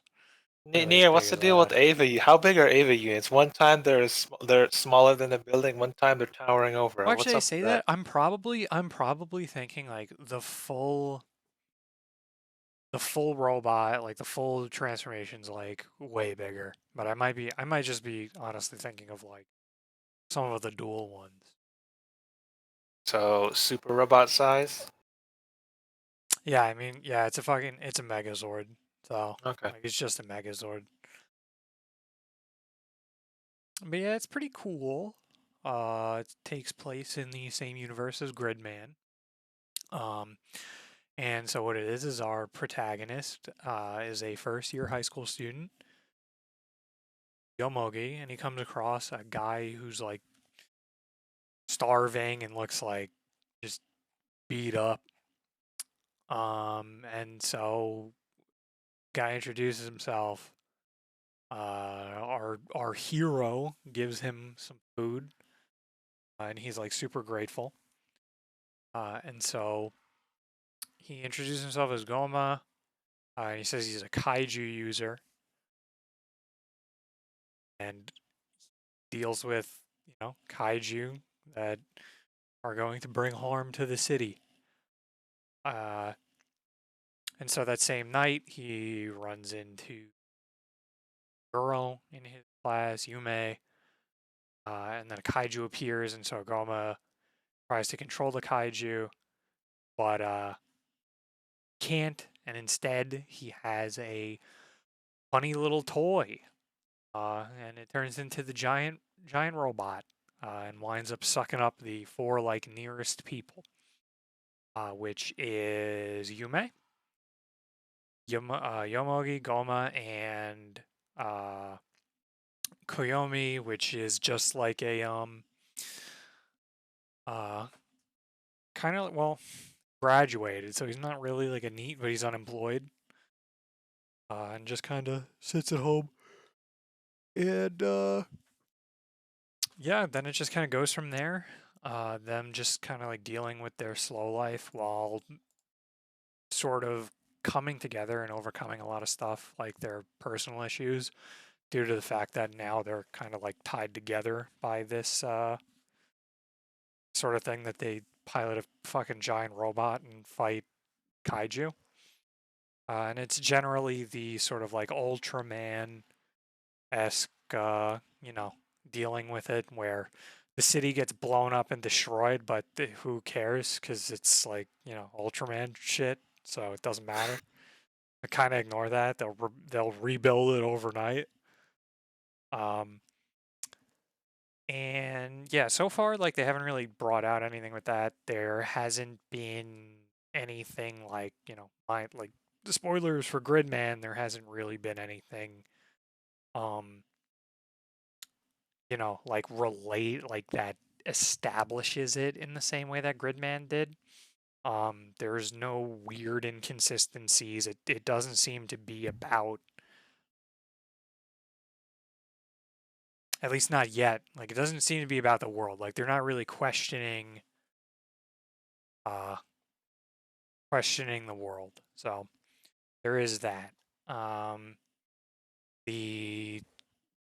And then yeah, like with it, like I guess it's not really necessary to really get into it because it is a lot of slow life type stuff that the characters are dealing with. So, like, learn about their fucking stories yourself. Why don't you? But they're pretty interesting. They all have like some stuff going on that isn't like over the top. There's like some mystery with Yume about like her sister died and she kind of like wants to know circumstances surrounding it. And then there's also like the the sort of like opposing crew, Goma's old friends from, get this, 5,000 years ago, before they were resurrected. Because it's like keep in mind, this is like Ultraman, type shit. Like this isn't like there's gonna be some weird stuff. So like what I would establish them as is like sort of the opposing force in like really like any tokusatsu series. They're not like they're not like super villainous. They're like kaiju controllers that like I don't know. It's like they said something like they follow the will of the kaiju. They don't really like hate humanity in that sense, but they just like kaiju for whatever reason. And then there's like some stuff where they're like, yeah, kaiju are the amalgamation of, people's wills.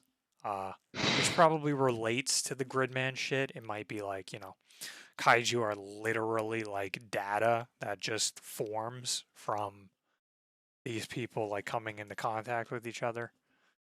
Because keep in mind, Gridman's like all a fucking simulation world. Now, as someone who doesn't know anything beyond that, like the end of Gridman and shit, like I don't know if there was ever established like what goes on outside of it. But yeah, not a huge amount to say based on like story, because like not a ton happens. There's like nice character interactions. But overall, I kind of do like that so far. We really haven't been questioning like the world and stuff in this because I feel like Gridman did fine to establish that. Now, the most recent episode has had a direct character from Gridman appearing at the end, so I guess we'll see where that goes. Isn't this a direct sequel to the Gridman? I have no idea. It has to. I mean, it has to take place after Gridman. Because like, I mean, minor spoiler: the character that appears at the end is Grid Knight in like the full Grid Knight form. So it can't be, during Gridman. Like it literally has to be after. What does the SSSS stand for? I have Is it no idea. is it also Superhuman Samurai Cyber Squad? That's the Cyber doesn't start with an S. This one does. because that was the American version of a Gridman. Superhuman Samurai Cyber Squad, SSSS. So they just spell cyber with an S. Yeah, Sick. great. But yeah, honestly, this is probably rated lower than Gridman just because, they don't have, oh, what if character had big butt? And they What kind of just what like character had big butt? fucking every character in Gridman. Oh, Is there a yeah. female on screen? Oh There you yeah. go. But they do have some really nice designs, especially with like the kaiju users are kind of cool. Yeah. So this one And they was do have about. slow life interactions with the kaiju users as well, I because see it. they're not like at each essentially like when they're off the clock, they're not like at each other's throats. They're just kind of playing their parts essentially, which I think is kind of neat. It has like a really calm. It has like almost like Gridman, where it has a really mellow like tone. Some very slow scenes with characters that are nice. The Yeah, that's the directing is impression I really got from cool. the PV. It's a much slower pace, which seems cool. Yeah, it's pretty nice. Like going into it, I really thought it was going to be super melodramatic, but no, it's got a lot of It's nice like calm it's interactions a with totally different characters. turn from. It's like how much of a turn would you say this is from Gridman? I thought Gridman had a lot of these moments, or a couple of these moments, where it was a lot slower, a lot calmer, seems more like, at least like directing wise, it seems very almost melancholy in some scenes. The world itself seems kind of, in some ways, empty and claustrophobic at the same time, where I don't know, you don't really get a sense of like a real space, which is kind of cool too. I think that's kind of nice, honestly, because of how, the world of Gridman is to begin with. Mhm. But yeah, no, it is very slow in that sense with characters. There's like a solid, almost minute long scene that is like dragged out between the main character and the girl at one point, where it's just dragged out to be really awkward. But it's not like really hamming it up either with that. Like as an example.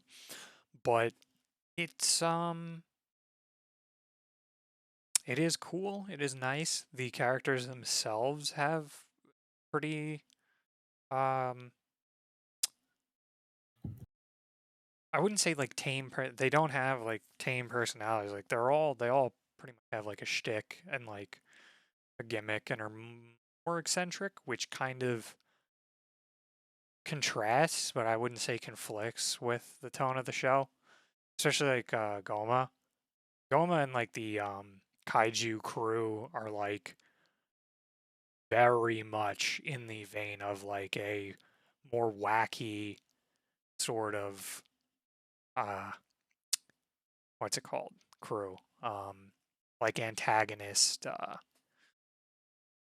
tokusatsu crew. They're not like, they all have their mannerisms and their sort of like character tropes they fit into. Which is also interesting. I would say like it is something you kind of need to go in. It kind of happened with Gridman as well, but definitely more so with this, where you have to be prepared that like this is a tokusatsu show. Like this is not really anything else, at least so far. It is very much hitting those beats, and I think doing them well, doing them in a pretty fun manner. Yeah, it's a much more lighter But it's pace. not. Yeah, it's not. In some ways, like I feel like even Gridman set it up too. Gridman kind of touched on it. I kind of hope this one doesn't, but the more serious aspect of like, because it's not like darker, I could say, for Gridman, but Gridman was more mysterious, I guess, at the end of it, not like really dark, where, like what happens when this shit all gets destroyed. But Gridman was more like, this place got destroyed yesterday. How the hell is it okay today? This doesn't seem to be doing much of the mystery in that regards. It's more of a mystery of like, these people from 5,000 years ago, like why are they resurrected, really? It's obvious they were in a seal on the moon. It's like Rita Repulsa. I mean, realistically, what it could be is like, or literally from like the outside world. Could be. Hell knows. But overall, I think story wise and like character wise, it's pretty fun. I would say if you liked Gridman, you'll probably like this.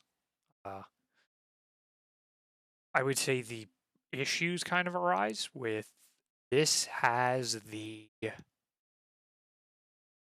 this unfortunately has like the trigger inconsistencies with certain things. The characters themselves, I haven't really noticed many. There's been like a couple of scenes where you're like, that didn't look very good. With like characters being more towards like the background and just looks fucked up and it lingers on that for too long. But overall, it has like a lot of nice shots, a lot of nice backgrounds, a lot of directing in general in that regard. But it does kind of fall apart in certain points during like fights and action. The CG models are all right. The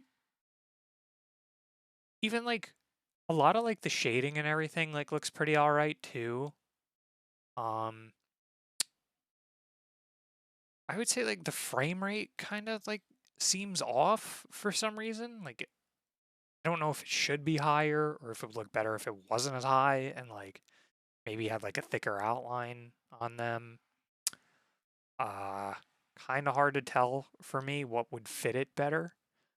I would say the biggest issue with the CG though is the CG trying to be on backgrounds sometimes and like everything around the like robots and the kaiju kind of start to look fucked up, especially if they try and do like longer, wider shots. Then then there are some that are like really fucking bad. Especially early on. Earlier on, there's one shot in particular, which could have been due to like COVID and shit. But like there was one shot where like you can tell this city skyline is like a fucking JPEG, or I guess like PNG in this regard, where like the skyline itself is like completely flat, and then you have a 3D model behind it, and it's angled in such a way where you're like, yeah, that is like a flat set of buildings in front of this thing, and then Yeah. behind it. So there's some stuff like that which looks a little off. It's also there are a lot of I mean, I don't know if it bothers people as much as it bothers me. I don't like when shows do very different shadings for things in like the same scene. Like, the Dynazenon transforms and it has like this really elaborate like shading all over it. And then like it cuts to the next thing hard and it has a much flatter shading. When it's not like even when it's not CG, because there are certain points where it's just not CG because they don't need it to be. And that like all of that coming together kind of makes it more jarring than if it was just one or the other. And yeah, I guess that's like my biggest complaint for the audio visuals, honestly. It's just that aspect to it. How are the fight scenes? Some are not good and some are. I would say the most recent one was pretty cool. Had some cool stuff. And then some I feel like are not elaborate enough. It's like there are some that are just kind of like throwaway where it's like, yeah, what does it do? It fucking shoulder tackles it, gets hit, then it turns into the T-Rex form, and then it fucking blows it away. But the most recent one uses a lot of the combinations. Once it starts getting more and more combinations, it starts to get a bit more elaborate, more of like, use everything we've learned so far in a manner that'll kind of like help us overcome this more like kaiju. I think that's been okay. I don't think that's like the strongest part in some sense. I think overall the strongest stuff so far has been character interactions, the slower stuff, just the overall directing, and the transformations. Like the actual transformation is really really cool, and kind of like better than the fight itself half the time. But as a sort of like, I don't know. I think just in general between this and Gridman, like its pacing is really nice. Its character interactions are really nice. And as a, I don't want to like chalk it down, like I put it down to a demo reel almost, but like as a way of like Trigger being like, yeah, we can do CG in a manner that's like pretty all right. Some of the blending in this is like kind of like it is very much looks kind of whack in some ways, like a lot of CG does in anime. But I think where Trigger definitely excels at with CG is motion. using that, still retaining like pretty nice motion on it. I think they do a pretty good job with that. It's Okay. you can tell they definitely pay attention to a lot of like a lot of weight and a lot of what do you want to call that? Like timings of things. There's Right. it's very much not not doing the very lazy shit of fucking even keyframe goddamn everything we can.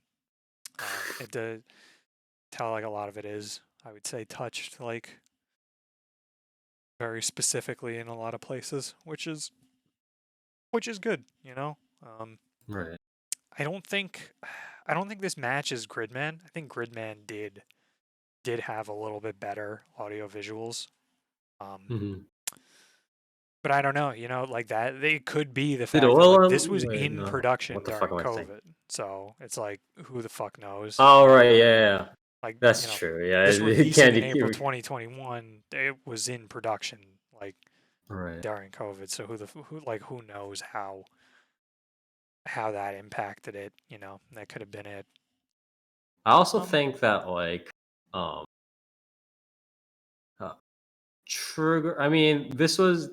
I mean, Gridman was a little bit of. I mean, Gridman was new, so it's not like could have gotten all the funding in the world or anything like that. But it's also like Dynazenon was a little bit more like, yeah, this is definitely going to be sort of like.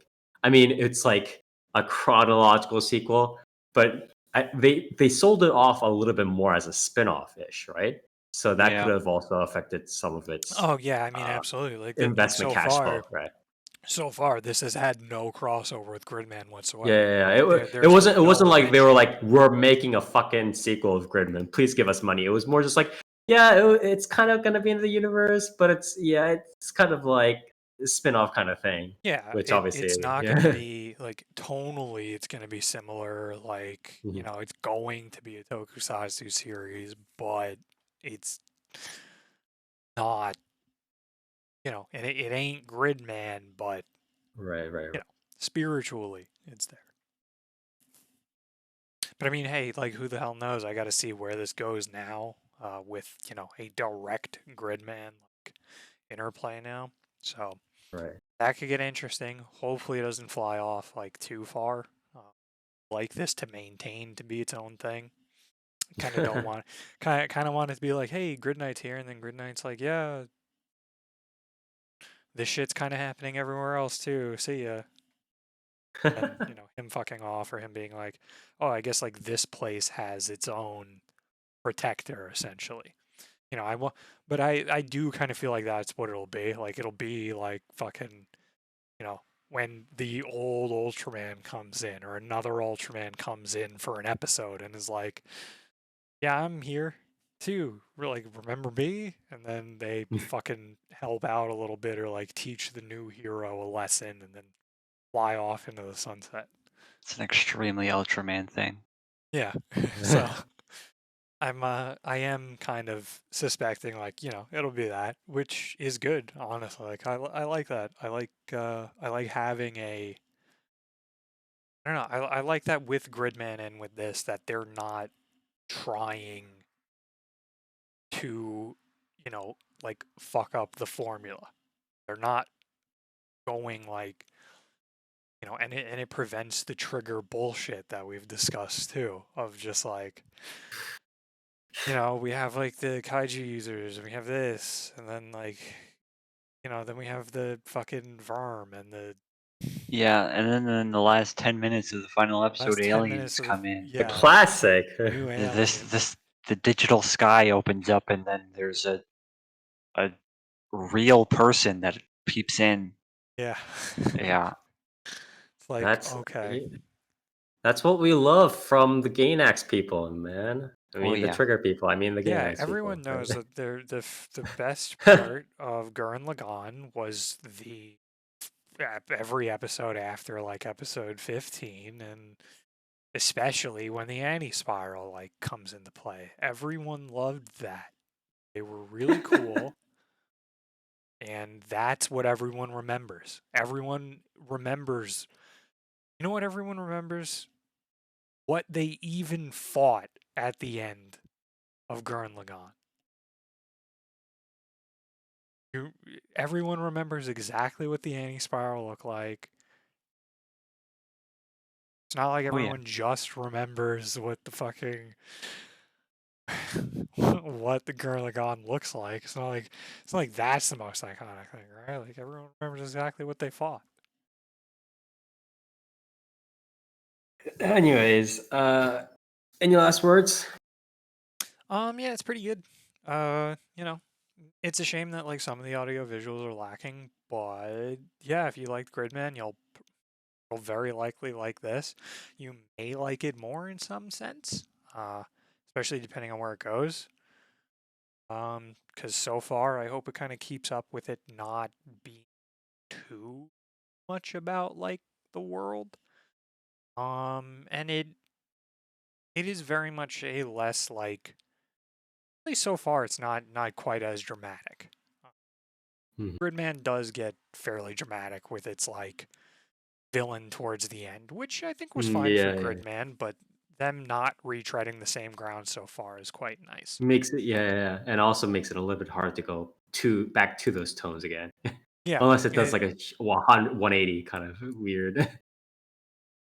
yeah. I mean, the most potential. I mean, but at the same time, it's like the most potential we have are very clear cut, like Toku character, like Toku villains and characters. Like, you know, they could kind of start treading that ground with the kaiju users that they did with the fucking girl in the purple jacket from Gridman, but Mhm. it kind of won't have the same sort of like kick to it because it's like, you know, she wasn't constantly there as like, you know, the human character, but then it's like, you know, she's from the fucking outside world or whatever. Like, sure enough, like this will have a sort of different feeling to it than that sort of did. So, Right. Would you recommend it to someone who likes super robots? um, I mean, you might get a lot out of it. I mean, you might get some out of it, but I feel like if you like super robots and stuff, you've probably seen better at this point. Because it's like, you know, Is like I said, the is it CG is better than not like Dan that Kuga great. Nova? Because Dan Kuga Nova is pretty good. So is Gao Gaigar. If we're talking combining robots. Yeah, I mean, let's be real. Not much is topping Gaigar. Like, Yeah, I mean, it's just. I mean, you'll probably enjoy it, but it won't. It very likely won't be like high on your list if you're really into super robots. Like, yeah, like if the stuff you're looking for in like the robot genre is like giant fucking robots doing huge transformations and like glowing gold and punching holes through planets, you're not gonna get that out of the Gridman series. Transformation yeah, scene, actually. Is it good? yeah, the transformation seems pretty cool. Seeing like it has like a pretty cool scene where you see like the internal like snap into each other and like grab It's the like good the stuff. wires grab and stuff like that. So like that's cool. Like that's what I mean. Like you'll get that out of it. You'll get the idea of it, you'll get the visuals of it, and then you'll get like the fight kind of, but it's not enough that it will top your list yet. So, like this isn't going to be like if that's all you're there for and you don't give a fuck about like the character stuff and like the slow like life and tone and everything. If you don't want any of that, then this is not like going to be great for you. I don't know, man. The when Power Rangers had their high school moments, it was pretty funny. I liked Bulk and Skull and their wacky zany moments. Well, that's what I mean. Like, But if you like like that, that kind of stuff too, as to like break up the pacing, you'll enjoy it. It's just like the okay. robot stuff, like, isn't as it's obviously like not as remarkable as something that's like far more focused on that, right? Mhm. Um, or like fully devoted to that, and also not a fucking CG anime. So it does lose some stuff because the quality isn't really up to snuff in that regards. Yeah, if you're Yeah, someone who likes you're someone who likes shit like even what do you think of like Kamen Rider Agito?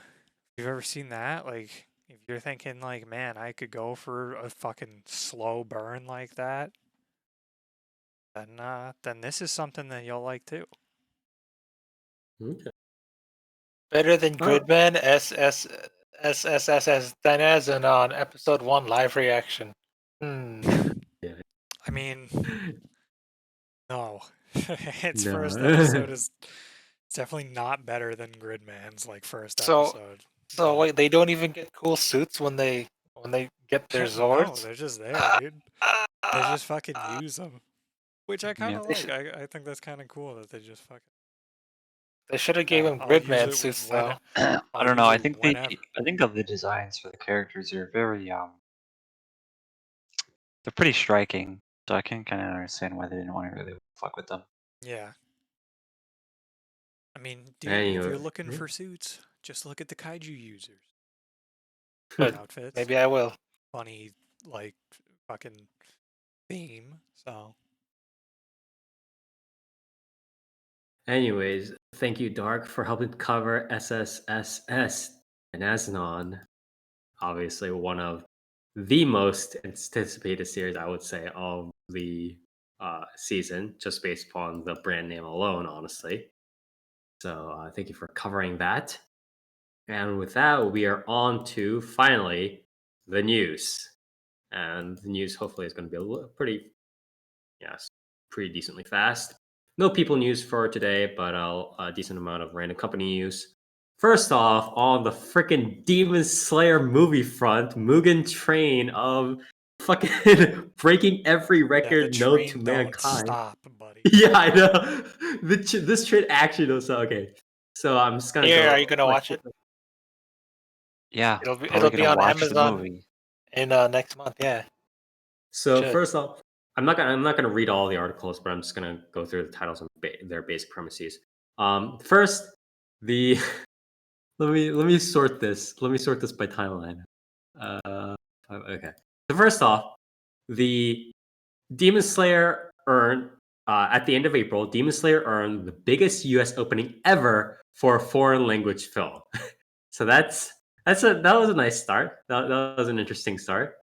Second, at the beginning of May, Demon Slayer was projected to be the only the second Japanese film ever to top a U.S. weekend box office. The first being Pokemon, the first movie, over Oh, yeah. 21 years ago. So yeah. Demon Slayer is now the third highest grossing anime film ever in the United States. The surpassing Dragon Ball Super DBS Super or Dragon Ball Super Broly, and only trailing behind Pokemon the first movie and Pokemon 2000 the movie. What kind of numbers we got to work with over like Tenet? It's like fucking How yeah. does it match up versus Tenet? It's what is it? Right now it's on during by May 2nd it earned $6,400,000 to edge out the new Mortal Kombat film, which earned $6,200,000 and obviously again topped the US box office sales. However, both films experienced steep revenue drops of over 70% from their first weekend, but obviously that's to be expected with these kinds of films. You guys hear about the Um, leak? The PlayStation leak of it? For what? No. Oh, are you talking about the? Someone leaked the yeah, movie on the PlayStation Store for a couple hours. And Yeah, you can buy it. I heard that. I heard. That was Oh. fun. Yeah, I'm sure Aniplex is pretty happy about that. But yeah, so it's projected to take it over, and again, Demon Slayer was number one at the American box office, etc., etc. It's projected to hit 30 million plus in box office sales. So yeah, pretty. This Demon Slayer train isn't stopping anytime soon. It's Mugen. It is living up to its title as the Mugen train. Second, on a pretty funny front, What the fuck? I like how Nier spoiled the next season news before I did. WWE President and Chief Revenue Officer Nick Khan revealed during a webcast of the WWE's first quarter 2021 results on Thursday that it has quote unquote sold a multi-episode anime series to Crunchyroll. Khan did not mention any other information about the work. I like how they said multi-episode anime as opposed to one episode WWE themed anime, Yeah, it's like a OVA pay-per-view intro. event, dude. Yeah, pay-per-view OVA. Like it just has fucking. It just has like The Rock coming out at the very end, like the last second for no reason, and then it cut out. It's just a fucking rotoscoped match. It's like Akinohana, full Akinohana Oh, graphics. no, not Akinohana. You're thinking about what is it? X Arms. It's gonna be X Arms. Oh my god, you're right. Oh, dude. Oh my god. Anyways. I want to see CG John Cena. Some company news here. Cygames announced on Monday that it has established a 3D CG studio subsidiary named Cysphere.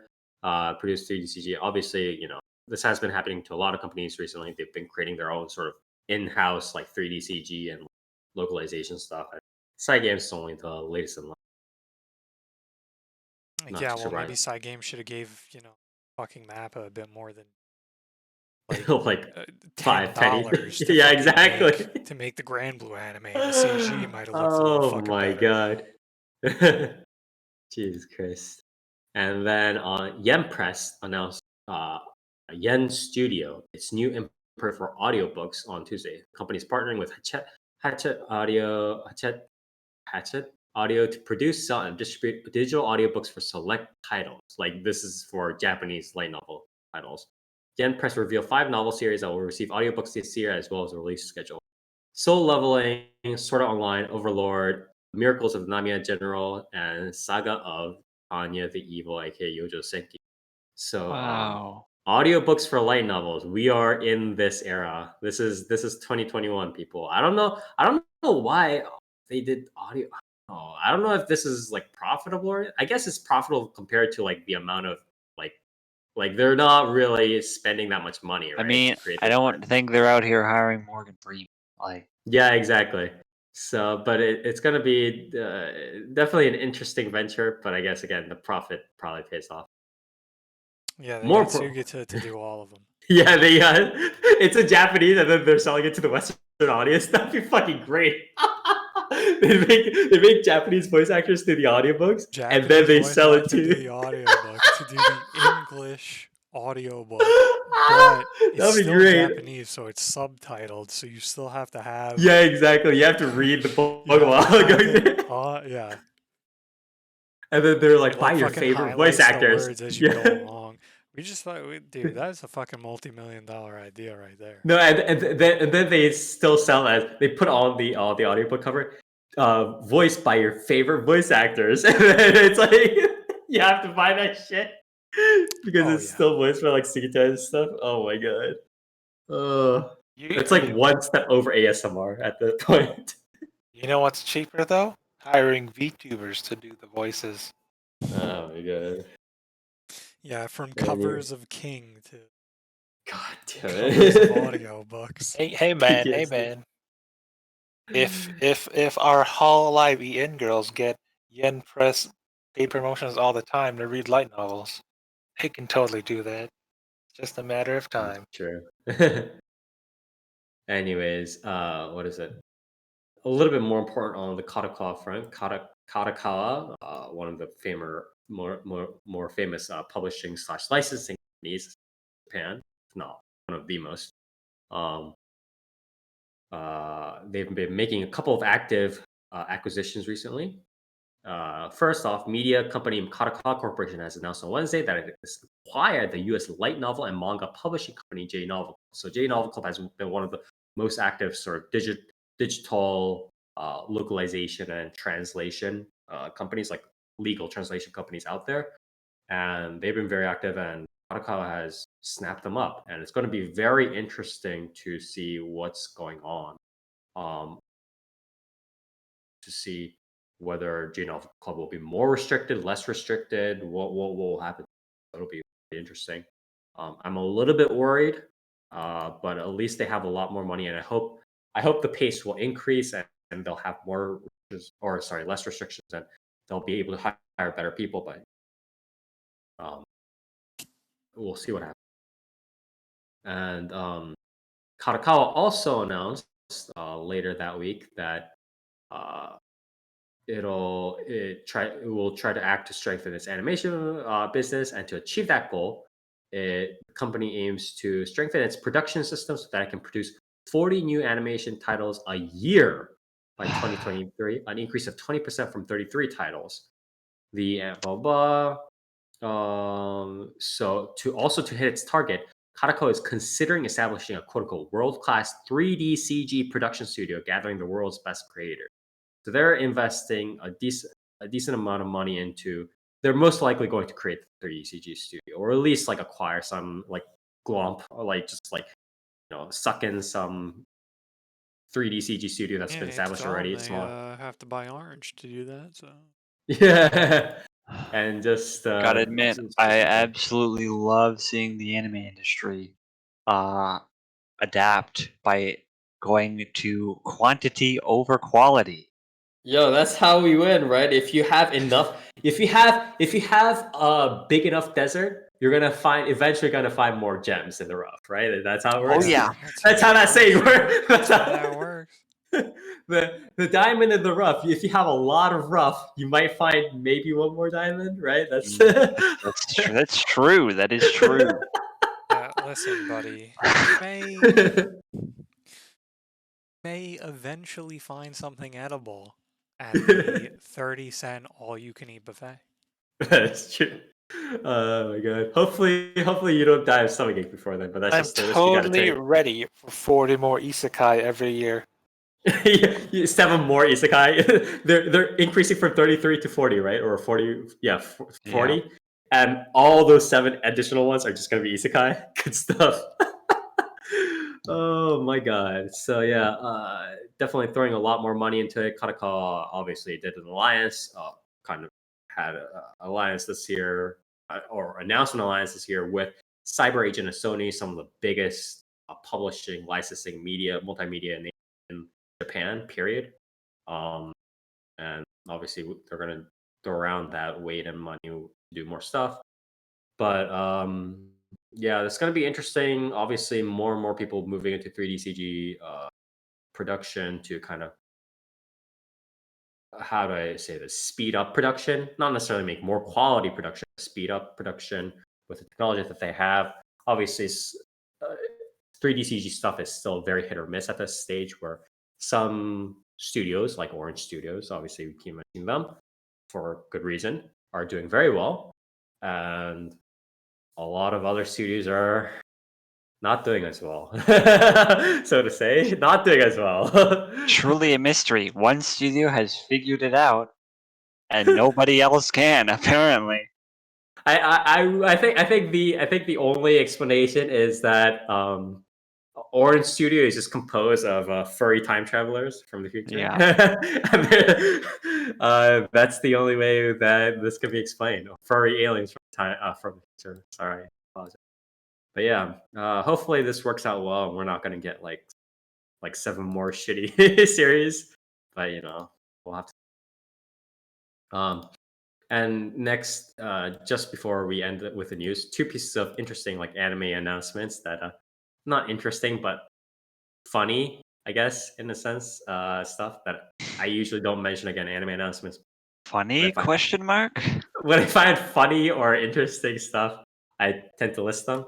First, a lot of people might know I wouldn't say it's a cult classic. It's a pretty standard classic these days, called Welcome to the NHK. NHK ni Yokoso, novel, later come anime. Yeah, you might have heard of it. Yeah, might have heard of it, Tatsuhiko Takimoto, by Takimoto Tatsuhiko, became pretty famous. And he is, and this, what is it? It became a novel in 2001, and it became an anime in when? when was it? 2006. Yeah, apparently 2006. And now, more than 15 years. Yeah, it's like 15 years later, right? 2021. 15 years later, we are announcing a sequel, a novel. The author has announced that he has written a sequel to the novel called Shin NHK New.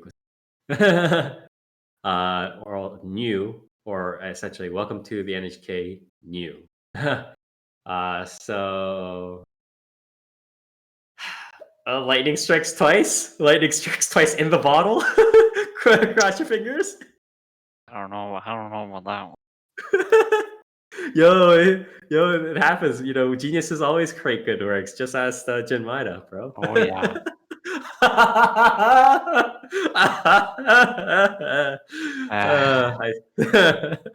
So, Nira, you're a betting man, right? Give me your thoughts on this.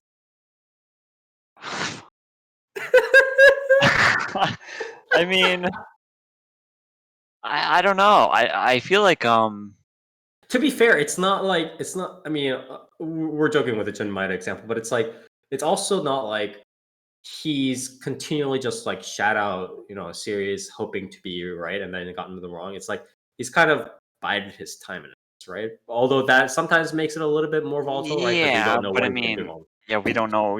I doubt he's been writing it for 15 years.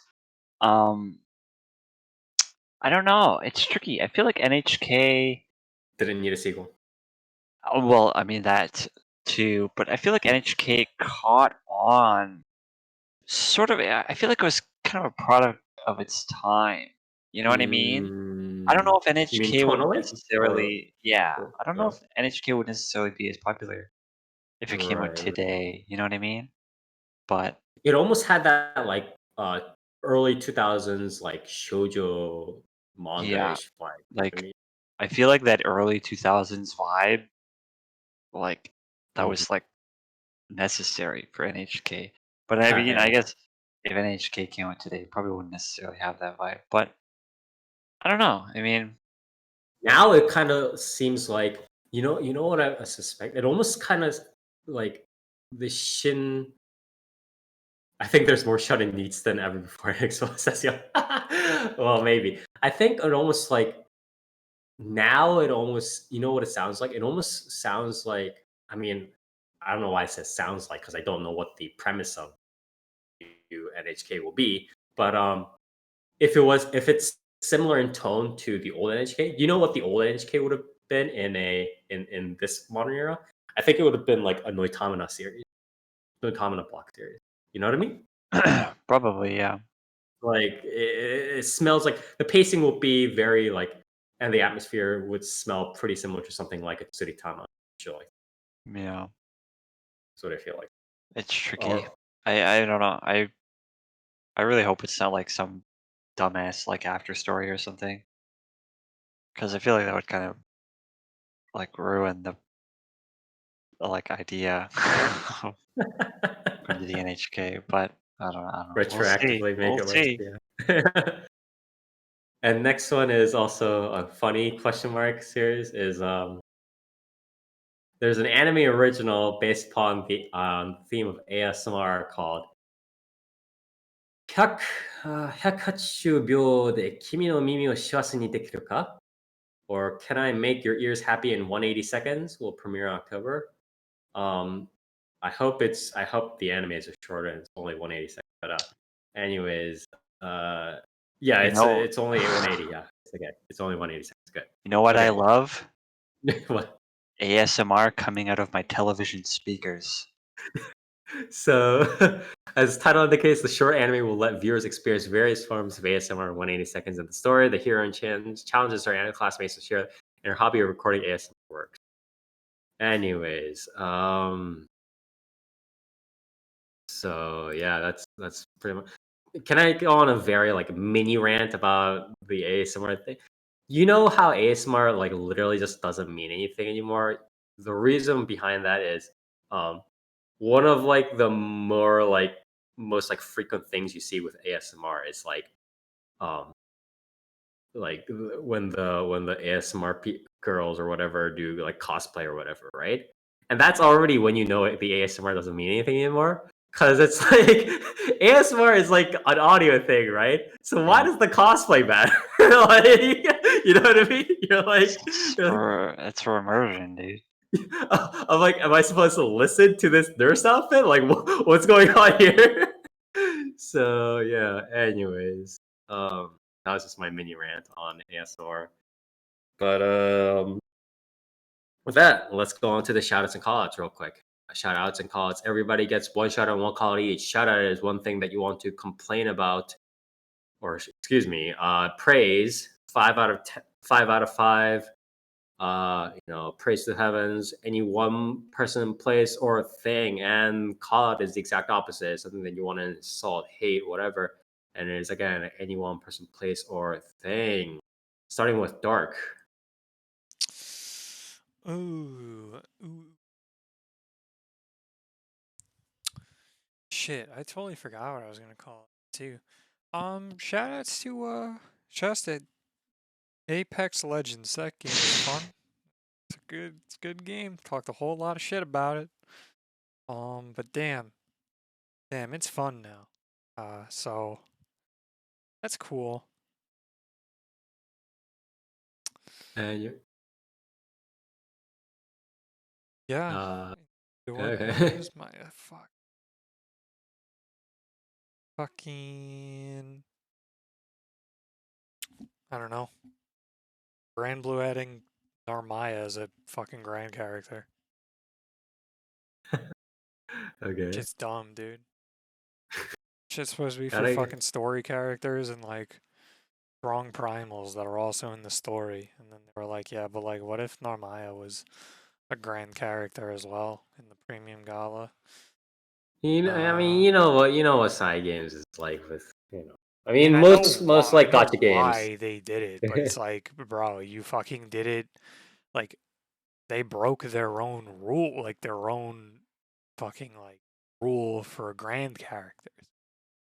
Yeah, I mean, when boobs and waifu money is on the line, Yeah, I mean, it would be nice if they, did fucking anything with Narmaya. Yeah, side if games she was really in needed the story. influx of cash. You don't get it. Games You always need desperate for more money. money, right? They're always poor. They're always a small company that needs more money. Okay. Yeah, small indie This is company. why I fucking this is why I fucking in Idolmaster, like they're fucking what is it, like characters like Ranko or Minami or whatever Anastasia have like 6 million SSR cards, and then some characters aren't even voiced, and you're like, yeah, that's fair. That makes sense. That's cool. Yeah, it's called capitalism, dude. Bro, yeah, capitalist. Jesus. Anyways, thank you for your shout out and call out. Toast, what is your shout out and call out? My shout out is to Flair and Subaru, I guess. Flair for playing DMC again. Subaru for playing DMC 3. Okay. She practiced off screen and it helped a little. She's now about to fight Virgil. 1. Is she still playing? I can't remember. Is she still playing on easy automatic? What do you mean he's automatic? I thought she was playing on gold. I mean, Does it work what? again? I'm pretty sure. I don't remember if she's playing on gold or not, but She picked gold at the beginning of the game, so that's that. yeah, I don't know about remember easy if she automatic. switched because I know at I don't one think point she she did. switched to easy automatic. You did? Like yesterday. Yeah, but it was yesterday during like the hour-long one. So I don't know if she like, fuck it all actually like try and learn how to play this. But yeah, more power to her. DMC3 is a fucking hard game.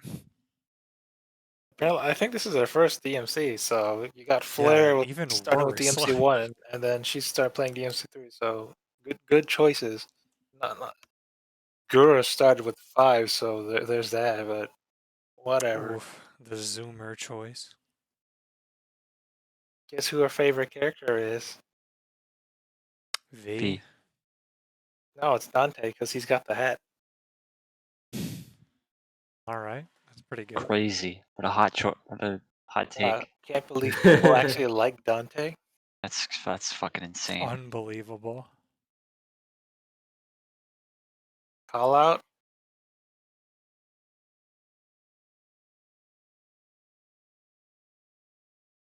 Yeah. My call out is to the English VTuber community who don't have king covers yet or an equivalent. I'm waiting. Fuck up. My shout out is to Toast for We need a constantly new king. searching and covering king Literally. covers. I've been They haven't done anything king or any cover related yet, so they're slacking. They're slacking compared to the Japanese counterparts. Yeah. Superior Japanese king covers.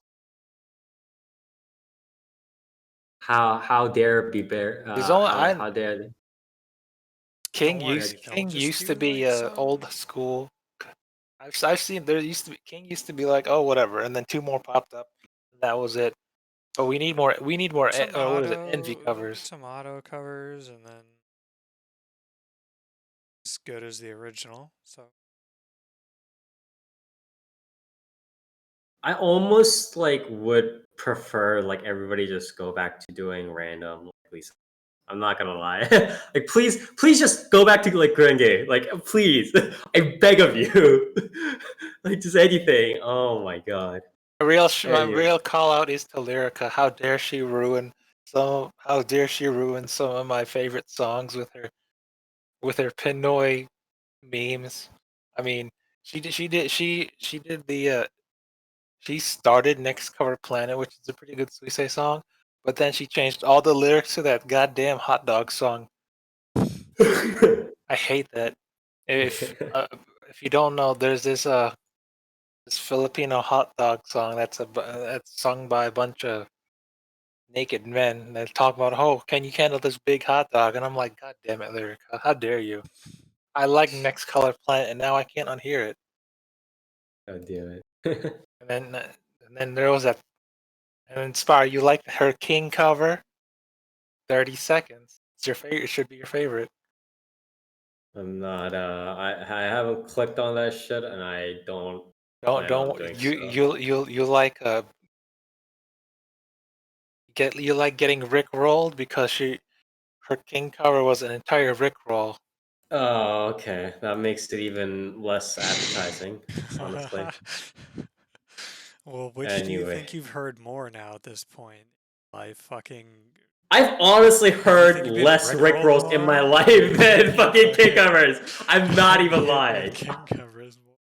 I'm so mad that I like actually can say that phrase with confidence that I've heard less I've gone through less Rickrolls in my life than king covers. It actually makes me angry to say that.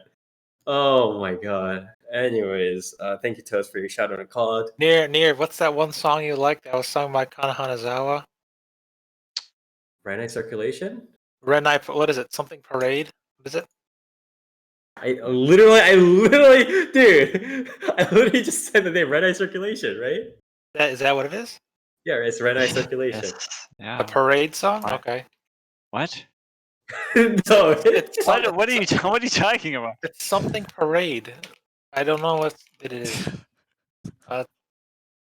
Kimi no Shiranai Parade, my bro. No. My bro. Are you talking about? Is it in the lyrics? Sweets Parade? Yeah, thank you. You like Sweets Parade, Near? I do. Yes. If you knew Is Japan, that you wouldn't like it it's in anymore. the Boku oh yeah, it's in the it's yeah, it's this one. Yeah.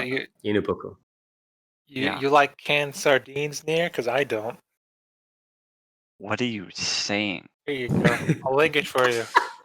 She wrote. I like. He's gonna start mixing up random like Supercell titles like together like the words are random. She combined Sweets Parade with a sardine song, canned sardines. Great. I hate it. Thanks, Lyrica. Way to show off our Pinoy pride, or Pinay pride in your case. Hate it. Anyways, thank you, Toast, for your shout and call out. And Nier, what about you? Fucking Christ, I don't know. Shoutouts to the new 24-man raid in Final Fantasy 14. Yeah, Near. it's the third one in the Nier raid series. And it was really cool. It had a lot of cool mechanics that we've never seen before. A lot of cool interactions between like black and white coloring.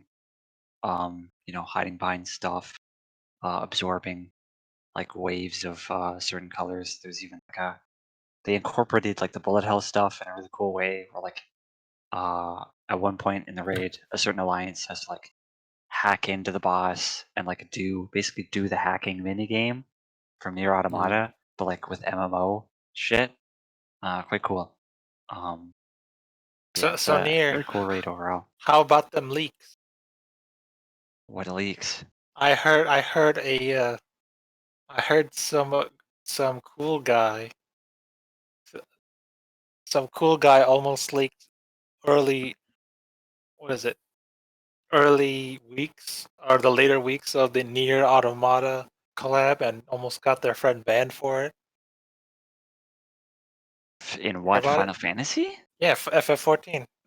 That means What, like data mining or what? Yeah, the data mine stuff. I mean, yeah, data miners usually get banned.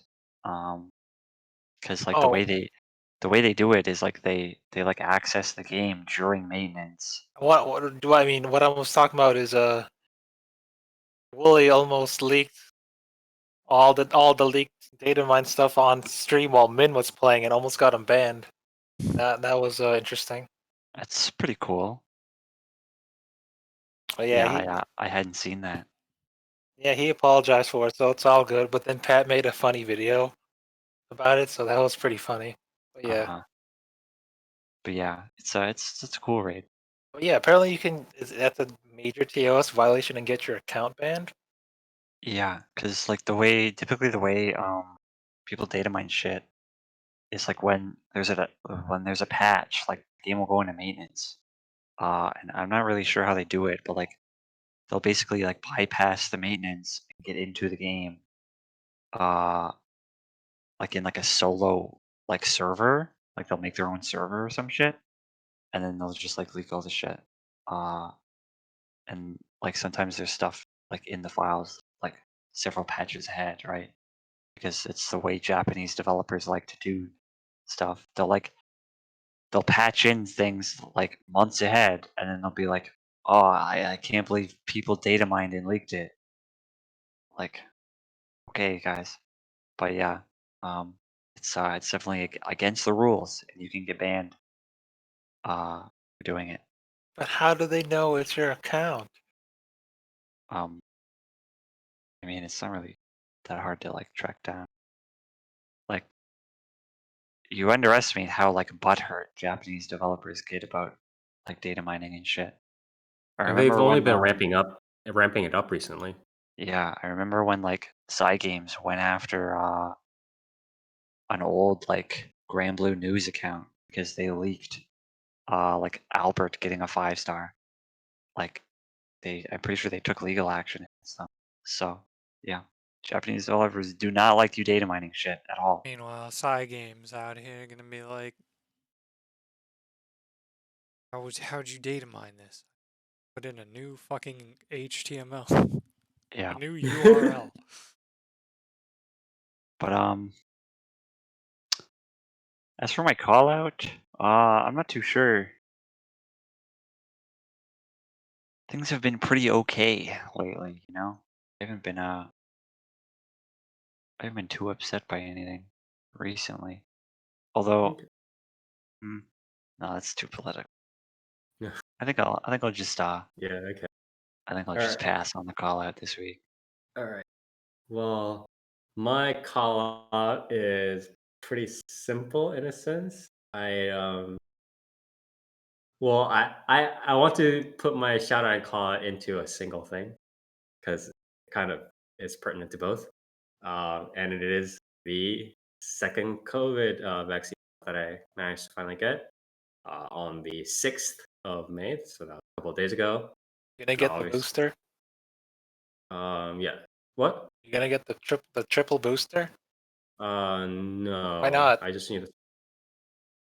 You just need a second shot, right? Or what? You don't want the booster, the immunity booster, in 6 months?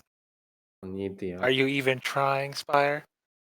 It's sick. That's quite a ways We, away. we have to see because I mean again by that time honestly And wait By 6 that months to time, we get. could be a superhuman race or goblin. Yes, are you gonna wait Which 6 one months they to get? decided to give us? we get could the booster honestly pack? just see enough new strains rise up so that the booster itself might not be that relevant. But in either case, I got the second Which one? shot. Which? Hold on. Which one did you get? The Moderna Ooh, this guy's vaccine. gonna turn into a Ooh, goblin. yes. Sorry, Yep. Spire. Sorry, dude. Goblinization has already begun. GG. I'm already like half goblin from all of this Yeah, we're gonna stupid turn shit I into the played. fucking like Chad vampires from I Am Legend. Oh my god. It's like your expectations are that, and then you just do end up Twilight versions. But Yeah, At we're gonna least, fucking it? sparkle. don't worry, Yeah. Spire. At least it's not Johnson and Johnson who had to. What was it? 1 million contaminated vaccines. That was great. Yeah, that was very important. But yeah, obviously I'm thankful for the vaccine, which means I can have a little bit more independence in 2 weeks. But and the as many people have reported, some people do get flu-like symptoms for a couple days.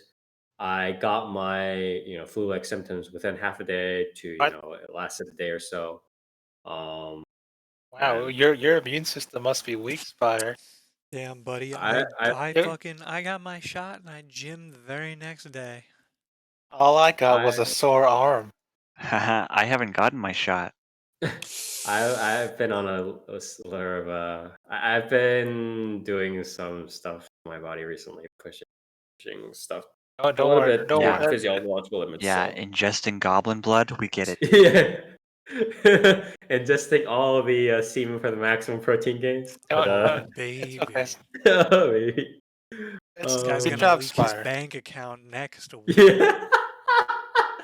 But yeah, I am. At least Spire, you what is it? According to what is it? According to new laws, you can now go without a mask.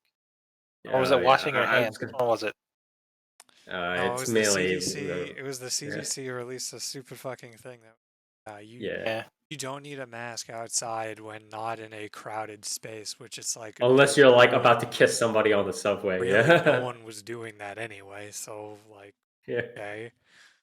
And then But- they also, but they specified that if you weren't vaccinated, you should still be wearing your mask regardless and washing your hands.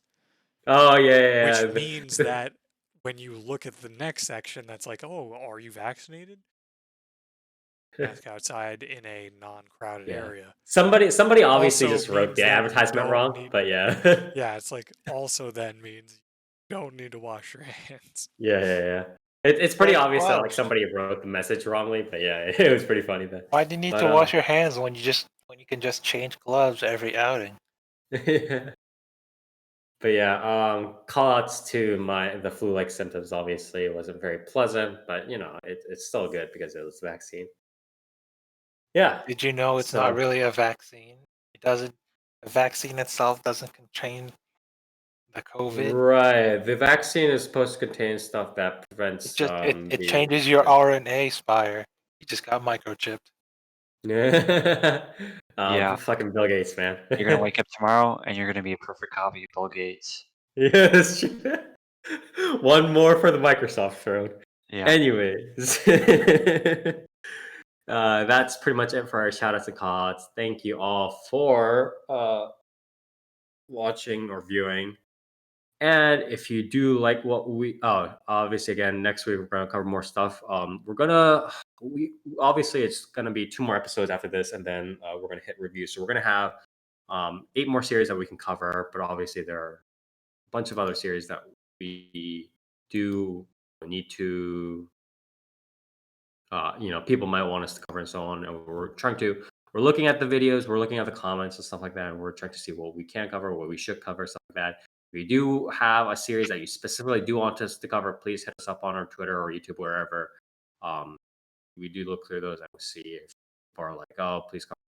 So stuff like that. And yeah, if you do like what we do, we stream every other week at during Saturdays, 10 p.m. Eastern Standard Time over at twitch.tv/4PlayerAnimecast. That's with the number 4, where we can stream, record our podcast live, talk about the latest and greatest in Japanese media, anime, manga, light novels, web novels, visual novels, and so much more. So check us out here. Check us out on our YouTube channel as well, where we have our VODs of the podcast. Check us on our social media for more updates and information. Twitter handle at 4PlayerAnimecast, Facebook 4PlayerAnimecast, all with the numeral 4. And yeah, with that, we'll see you next time.